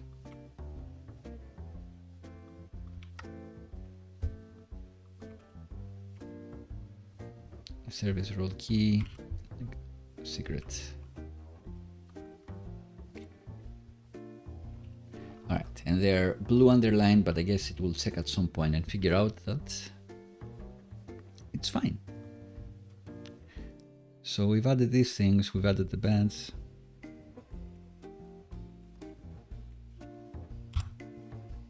And we're gonna push, and we're gonna take a little break while this runs. This being this.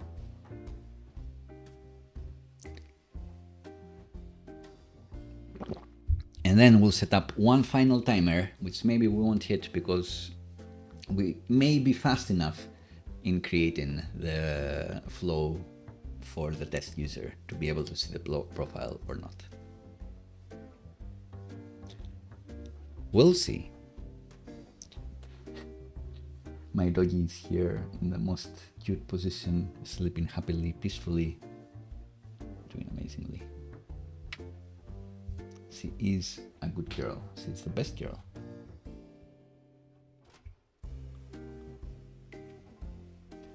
So installing the browsers. Is this faster? Probably not.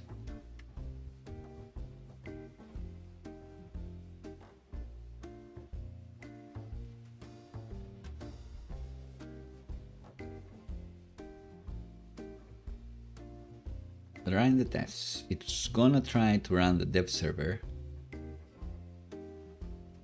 and the dev server may not run if it doesn't have the environment variable set. That was the problem before. Should be resolved now. Let's see. It actually is. Web server is running. That's great news. That's what you want to see. It means we actually made it to like the tests, and now we should be getting green ticks,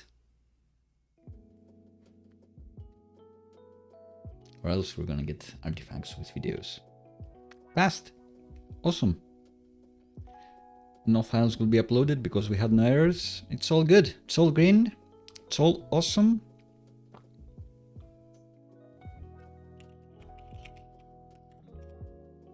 Huge success.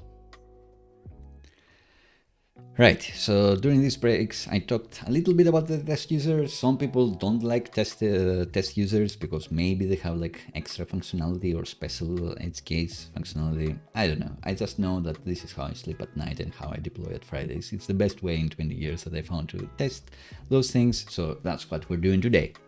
Please discuss why you think different or how much you agree.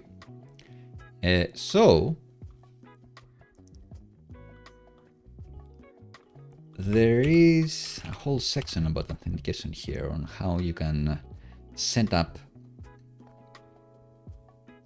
a context once you're logged in. And in here,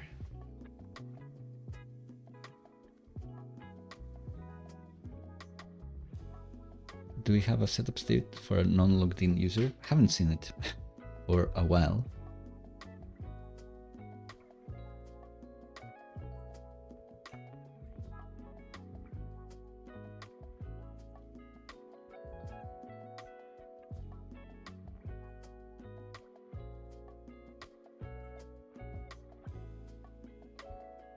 I'm wondering, which test will run when you're not logged in?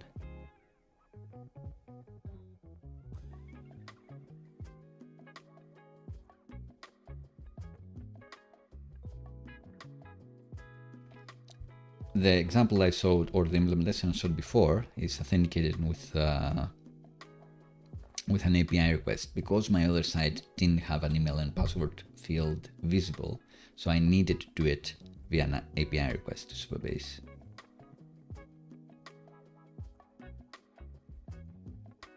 Multiple roles, that may be the case in the future, because we may want to be someone that has bought subscriptions and someone who hasn't, or has bought this level of subscription but not the other one.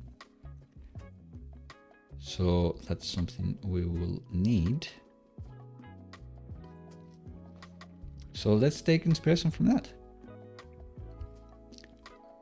So it seems the current advice is, in tests, create an Auth setup, TS, was it? Yeah. We copy everything here. It would have been funny if that leaked a key right in the end. So they're realizing test as setup, which is cute. Make it more obvious.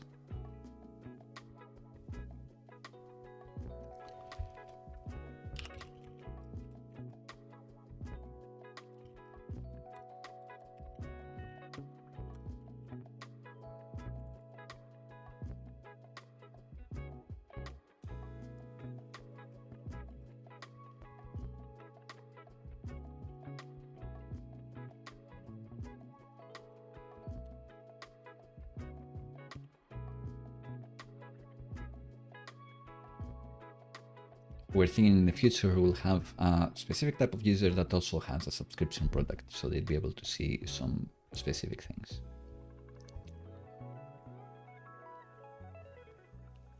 And yeah, so this should also test that this form works, which is probably found here in /login.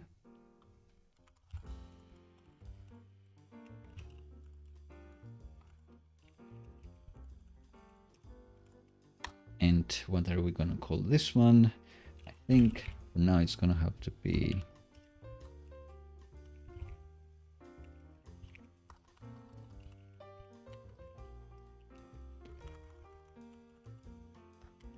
I don't have too many email addresses. Maybe one day I will have more. And then it's going to be the password that we should be getting from environment variables.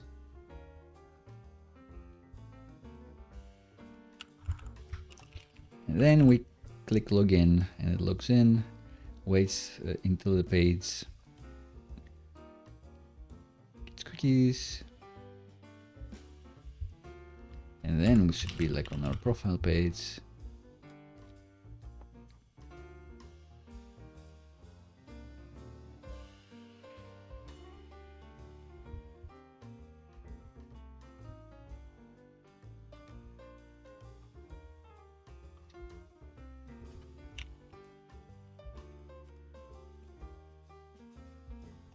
Yeah, we don't want that. We want the name to be profile, level to be 1.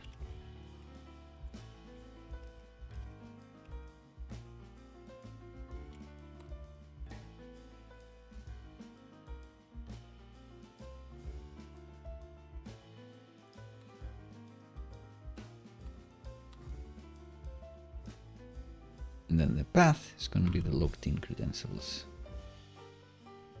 here. All right, cool. And for now, like it's pretty much do the same thing as a different user. We need this to be an environment variable because we don't want to leak it. And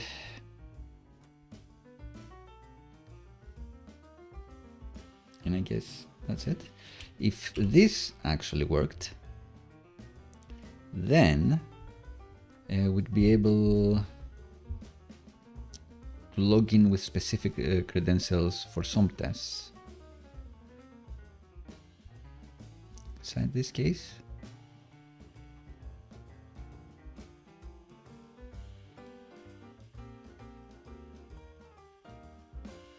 If we don't use these credentials, we should be not logged in. So let's see if we can take inspiration from something else.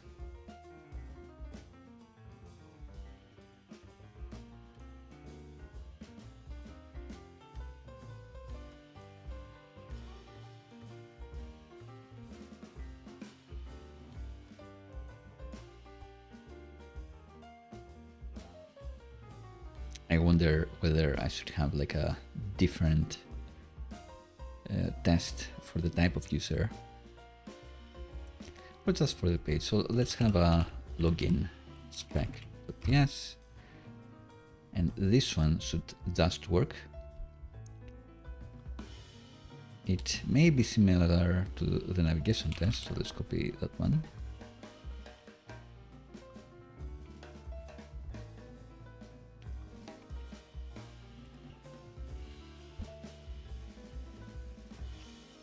I think the page is login.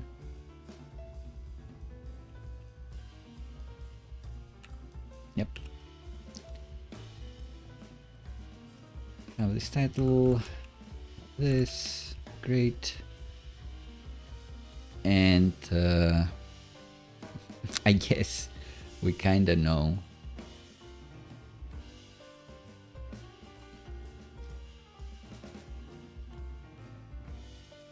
that the email and password things work because we're using them in the setup, and that's the one that would have failed. It's kinda weird, but maybe fine. Like, is there a point in logging in again? I guess not. I guess we could check whether there is like a login with GitHub.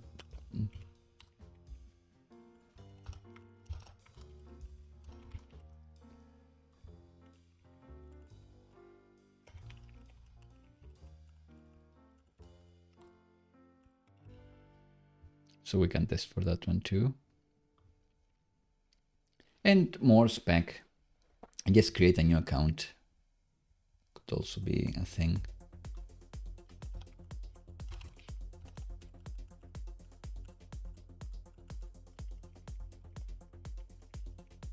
And then we could test functionality of, if we click it, do we see that the user, do we see a sign up button?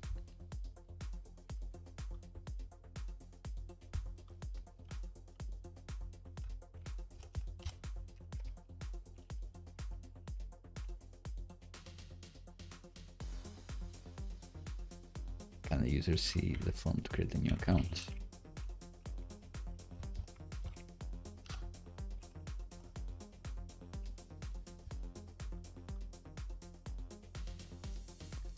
After you click this,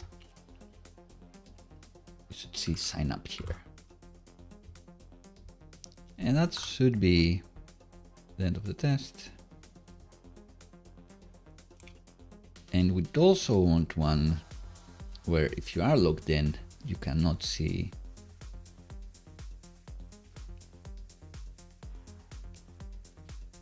whether the user is you cannot go to the login page, you go straight to your profile.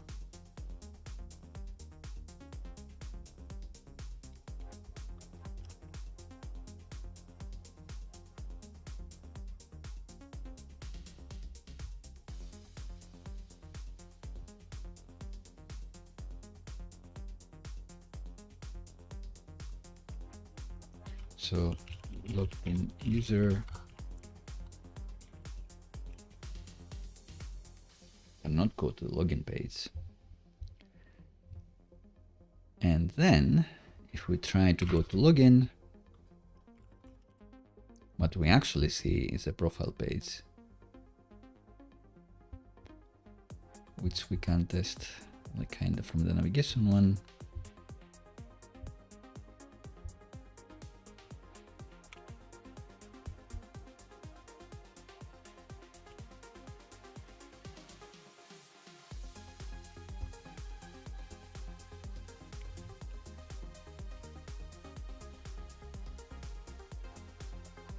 Can I test the URL somehow?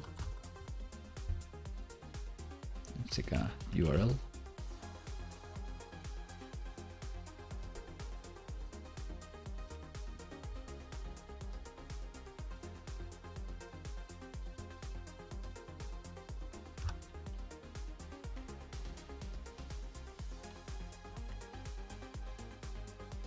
Almost got it.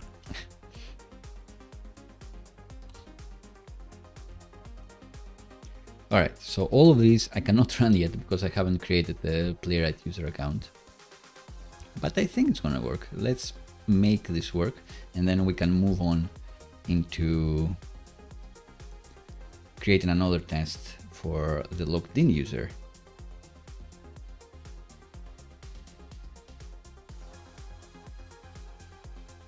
For the profile page, sorry. So profile page should be the opposite, that if you're logged in, then you can see it, but if you're not, then you cannot see it. So the other way around. Cool. In order to do that, should create an account like this.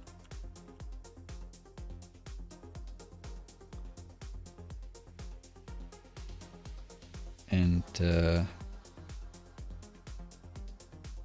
can do that on localhost. This email, and I guess I will have to use one password here to create a secure password for us.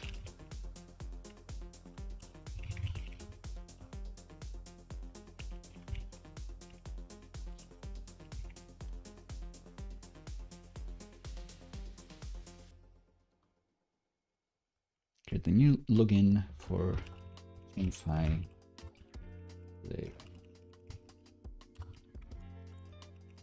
Login, the username is what I pasted, and then a password. One password is going to create for us, which hopefully will work. And I can paste it here, and then I can log in. Cannot, because I need to sign up first. All right, so we could do with a spinner, but that's promising. I had a bit of a heartbeat, to be honest.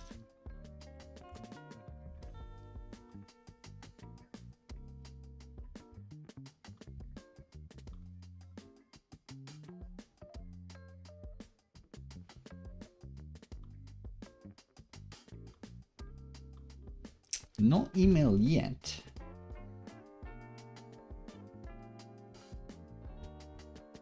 Is this not my actual email? It's not. Sorry. Sorry, person that just got a weird email.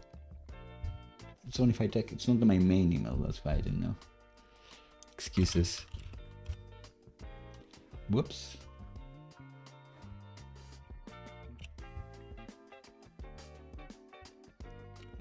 So let's try that again.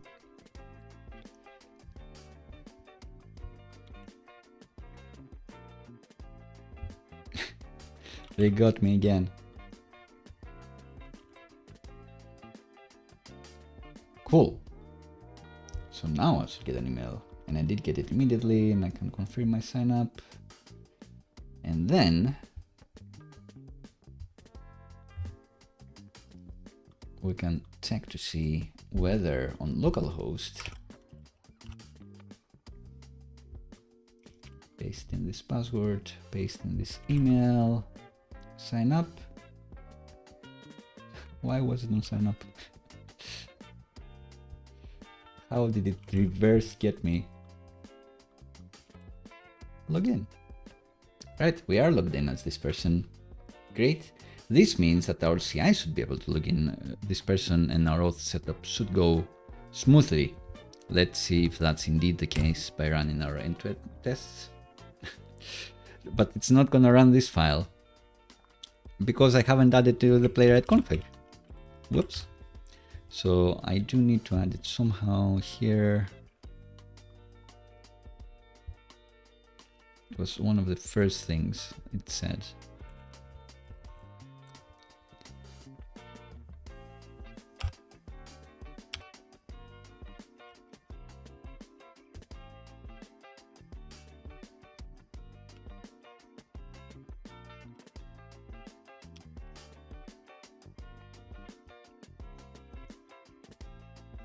There's a dependency here, and I have it to add on everyone. You see, so in the project section, I have to read the commands for setup. Sure, and then everything should have this dependency.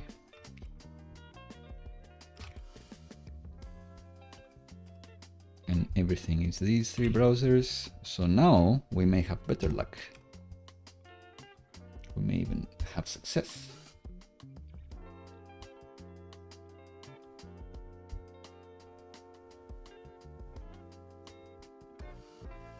All right.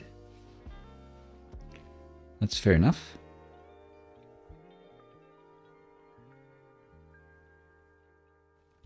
Two elements. I see. So it is saying that it found 2 things that say login. One of them was the login with GitHub. Maybe it's a good idea to say login with email here.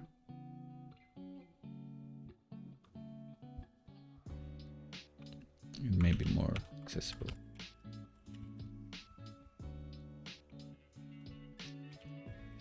So let's go to the login page and make that happen.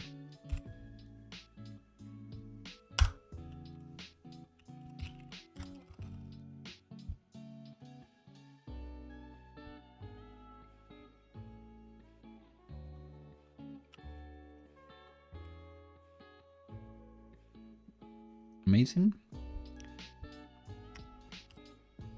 Is it gonna work?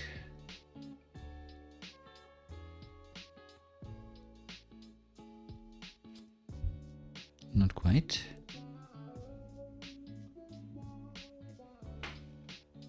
So we didn't make it to the profile page. Where did we make it at?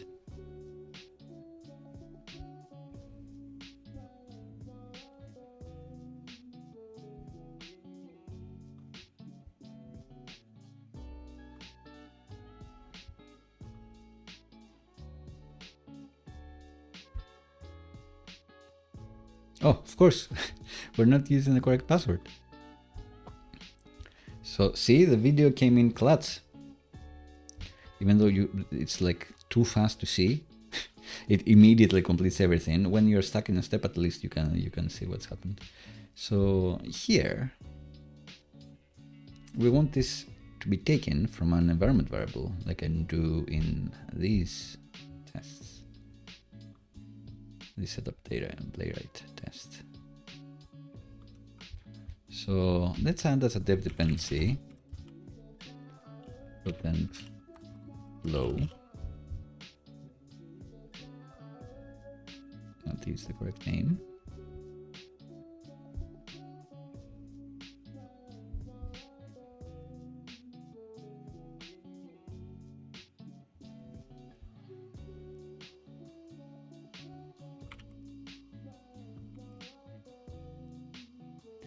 And we can say, maybe we can do it in playwright config as well.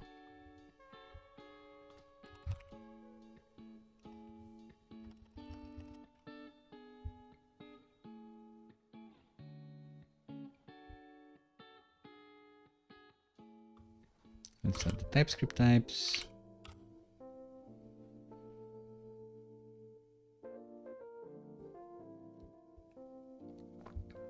And actually use it.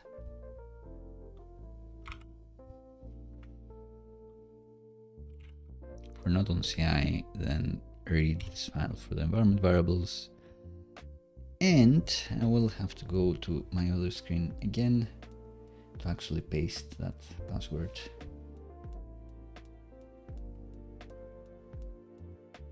In my .env. I need to remember to paste it in GitHub Actions. I'm gonna call it playwright logged in.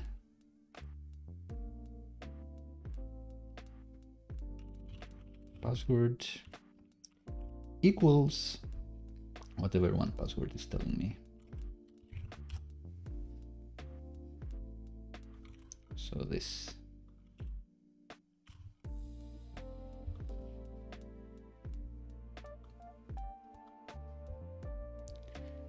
And in the auth setup, now I should be able to do process.env playwright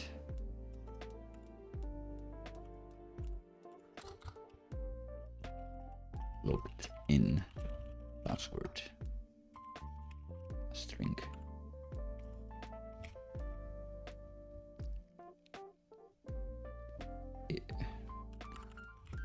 Playwright logged in password should be enough.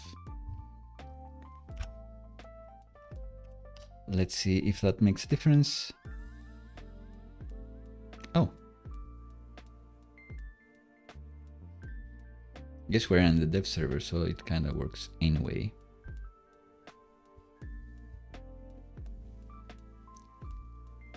So maybe we never needed .env flow.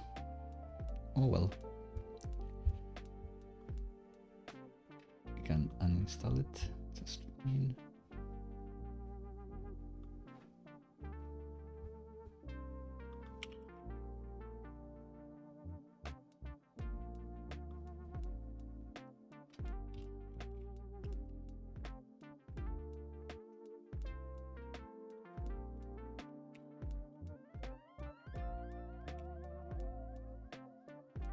I'll try it just once more.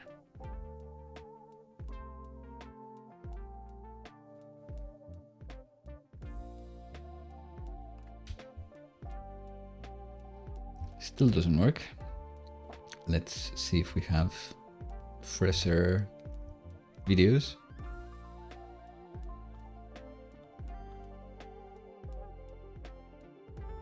Email not confirmed.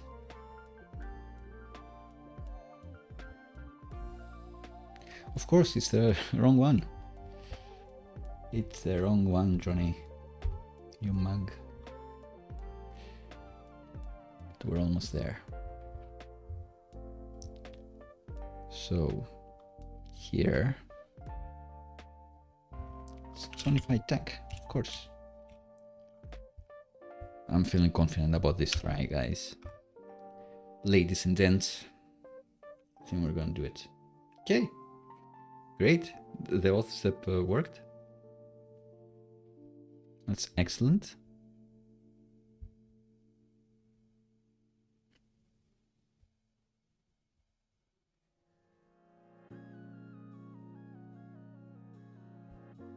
Excellent.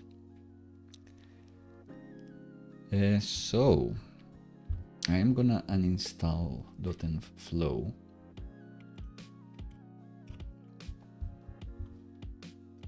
Because it seems like we don't need it. If we don't need it, why use it?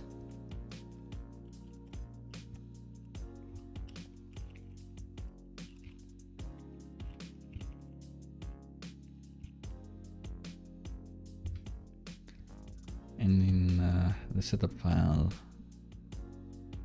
we don't need this, it seems.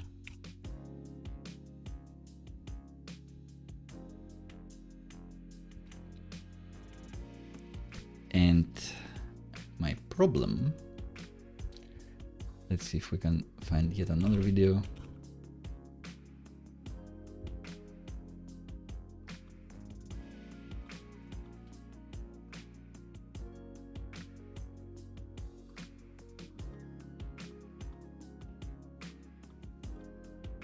Did we not click the button?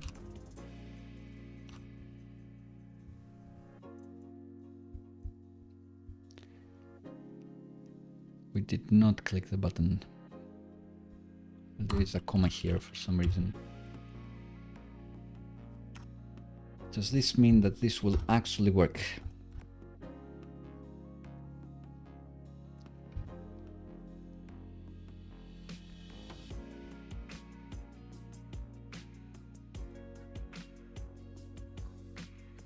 What?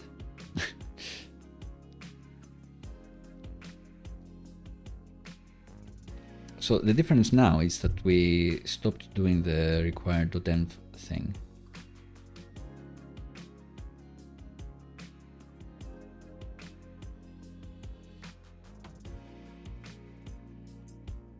But I guess we needed it.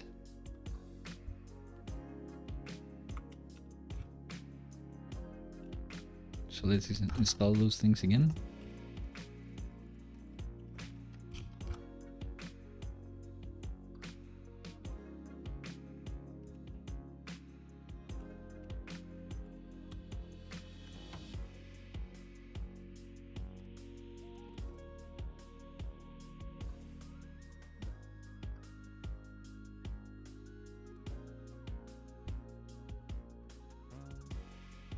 All right, user.json, what's that about?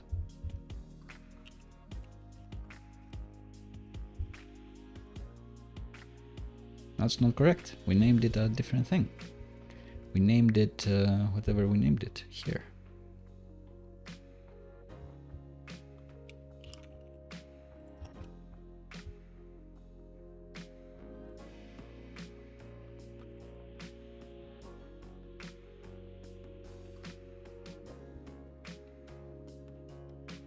So maybe we can have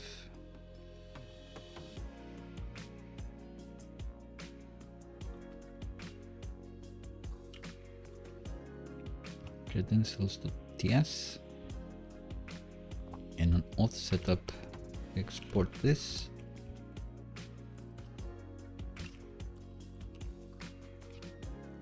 And we use it.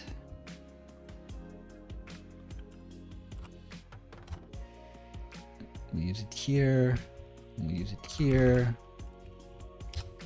and then there is no confusion.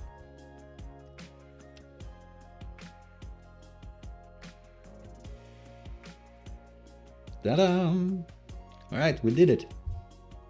Ladies and gents, we did it. We almost did it.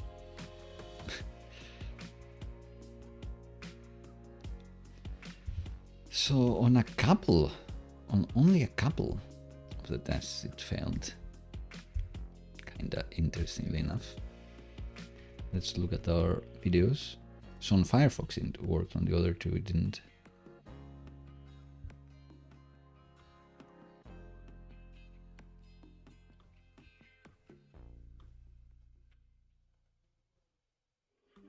Why did it flicker like that?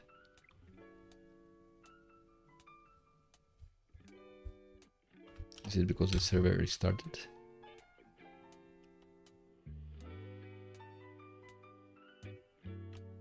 All right, flaky tests. You never want flaky tests. I'm gonna say that it's the dev server running and maybe something else updated some file and restarted the server, and that's why it didn't work.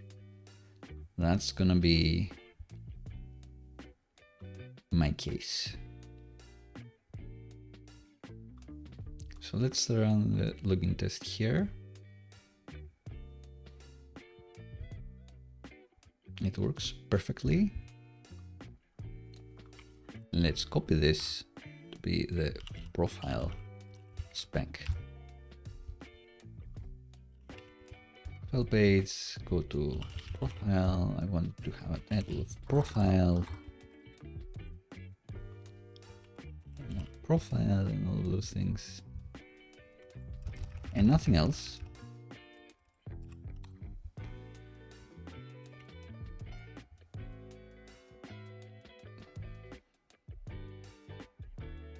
But these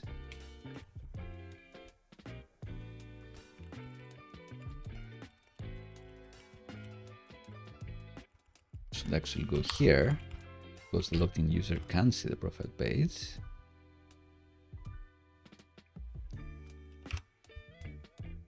But the other way around,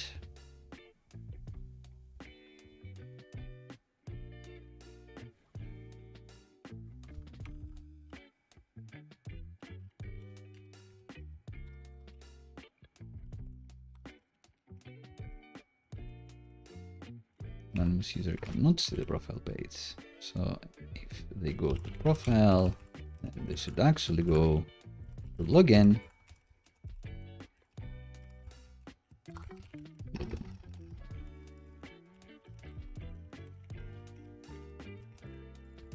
So the anonymous user gets it directed to login, while the logged in user can't see the profile page, can't see their profile. All right, Sounds correct.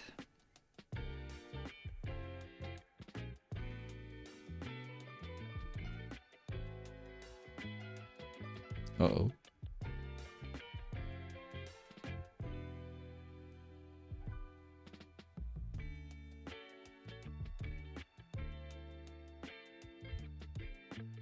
So it looks like I'm redirecting them to the main page,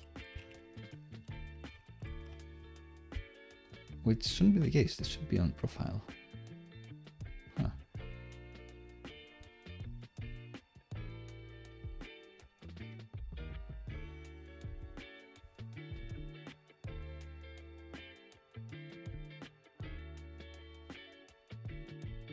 So they didn't get redirected to that page? Interesting.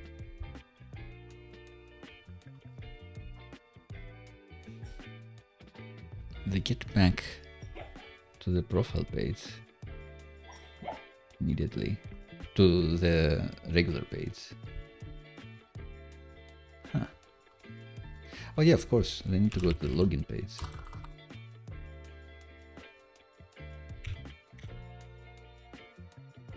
So the other way around.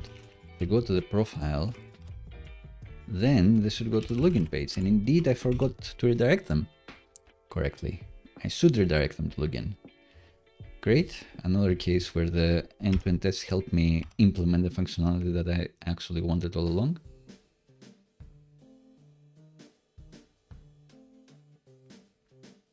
This totem thing is making me a bit uncomfortable.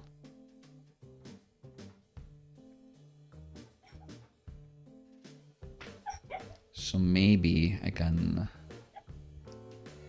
actually do it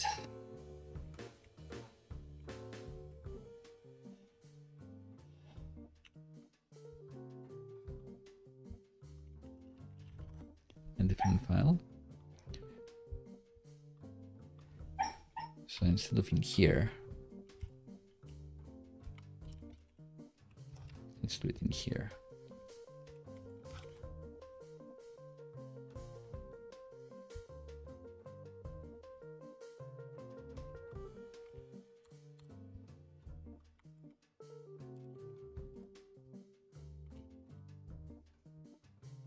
Let's see if that helps.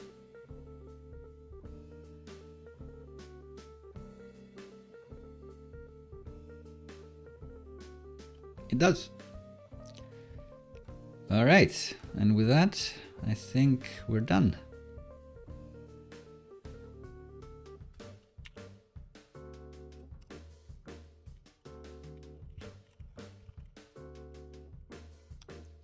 In the future, especially when we have people, users that can be subscribers and can be supporting, have been able to support the product, we can test whether they can see some posts or not, that functionality. But I think this did a lot of groundwork for us. We did a lot today. So we're gonna post to production right after we end the stream.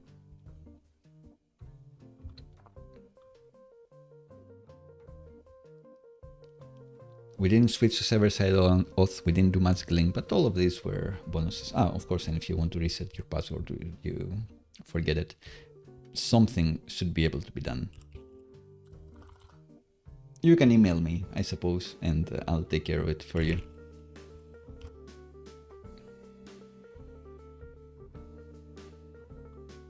So let's see, I'm hoping to get a green check mark here, or else, well, we'll still end the stream, but we'll be ending on a somber note, and my promise that I will take care of it before Friday, which is going to be the next stream. We'll keep going, and maybe we'll even be able to start doing the Stripe's subscription stuff in earnest. Create some products in Stripe and have them sync with our Supabase and offer them in a card in our website, which should be super exciting. Let's see if we'll manage that much.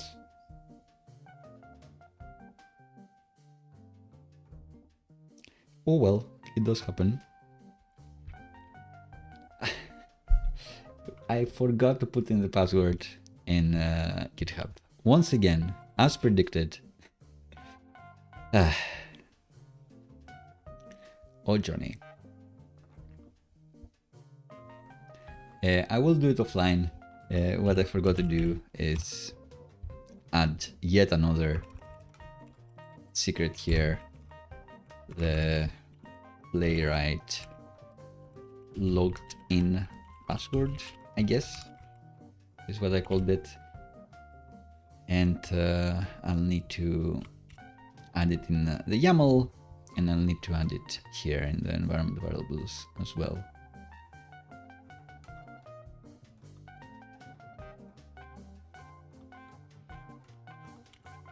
I called it that I was going to forget it, and indeed I did. But this is going to work, I promise. So I'm going to switch to the face view for just a moment, just in case there is something in the chat that needs to be done. Or else I will see you on Friday. Of course, go to johnnyfi.com, and by the time you're there, like if you are 10 minutes after my words now, then there should be a proper login flow with email and password. We probably have fixed this. We've probably put this in a container as well. Have we done this? I'm not logged in, so I don't know. I'll figure that out. But you should be able to see this and log in with email and password. If you want, you'll need to create an account first. There will be better methods for this, but I may do it offline. We may do it online. Let me know. Let me know what you'd like to see. Until then, you can click the GitHub button to see what has been done lately. Take inspiration for your projects if you want your own subscription platform and that sort of thing. But after a quick look at the chat, I'm gonna bid you adieu. Have a lovely rest of the week, and hopefully I'll see you on Friday.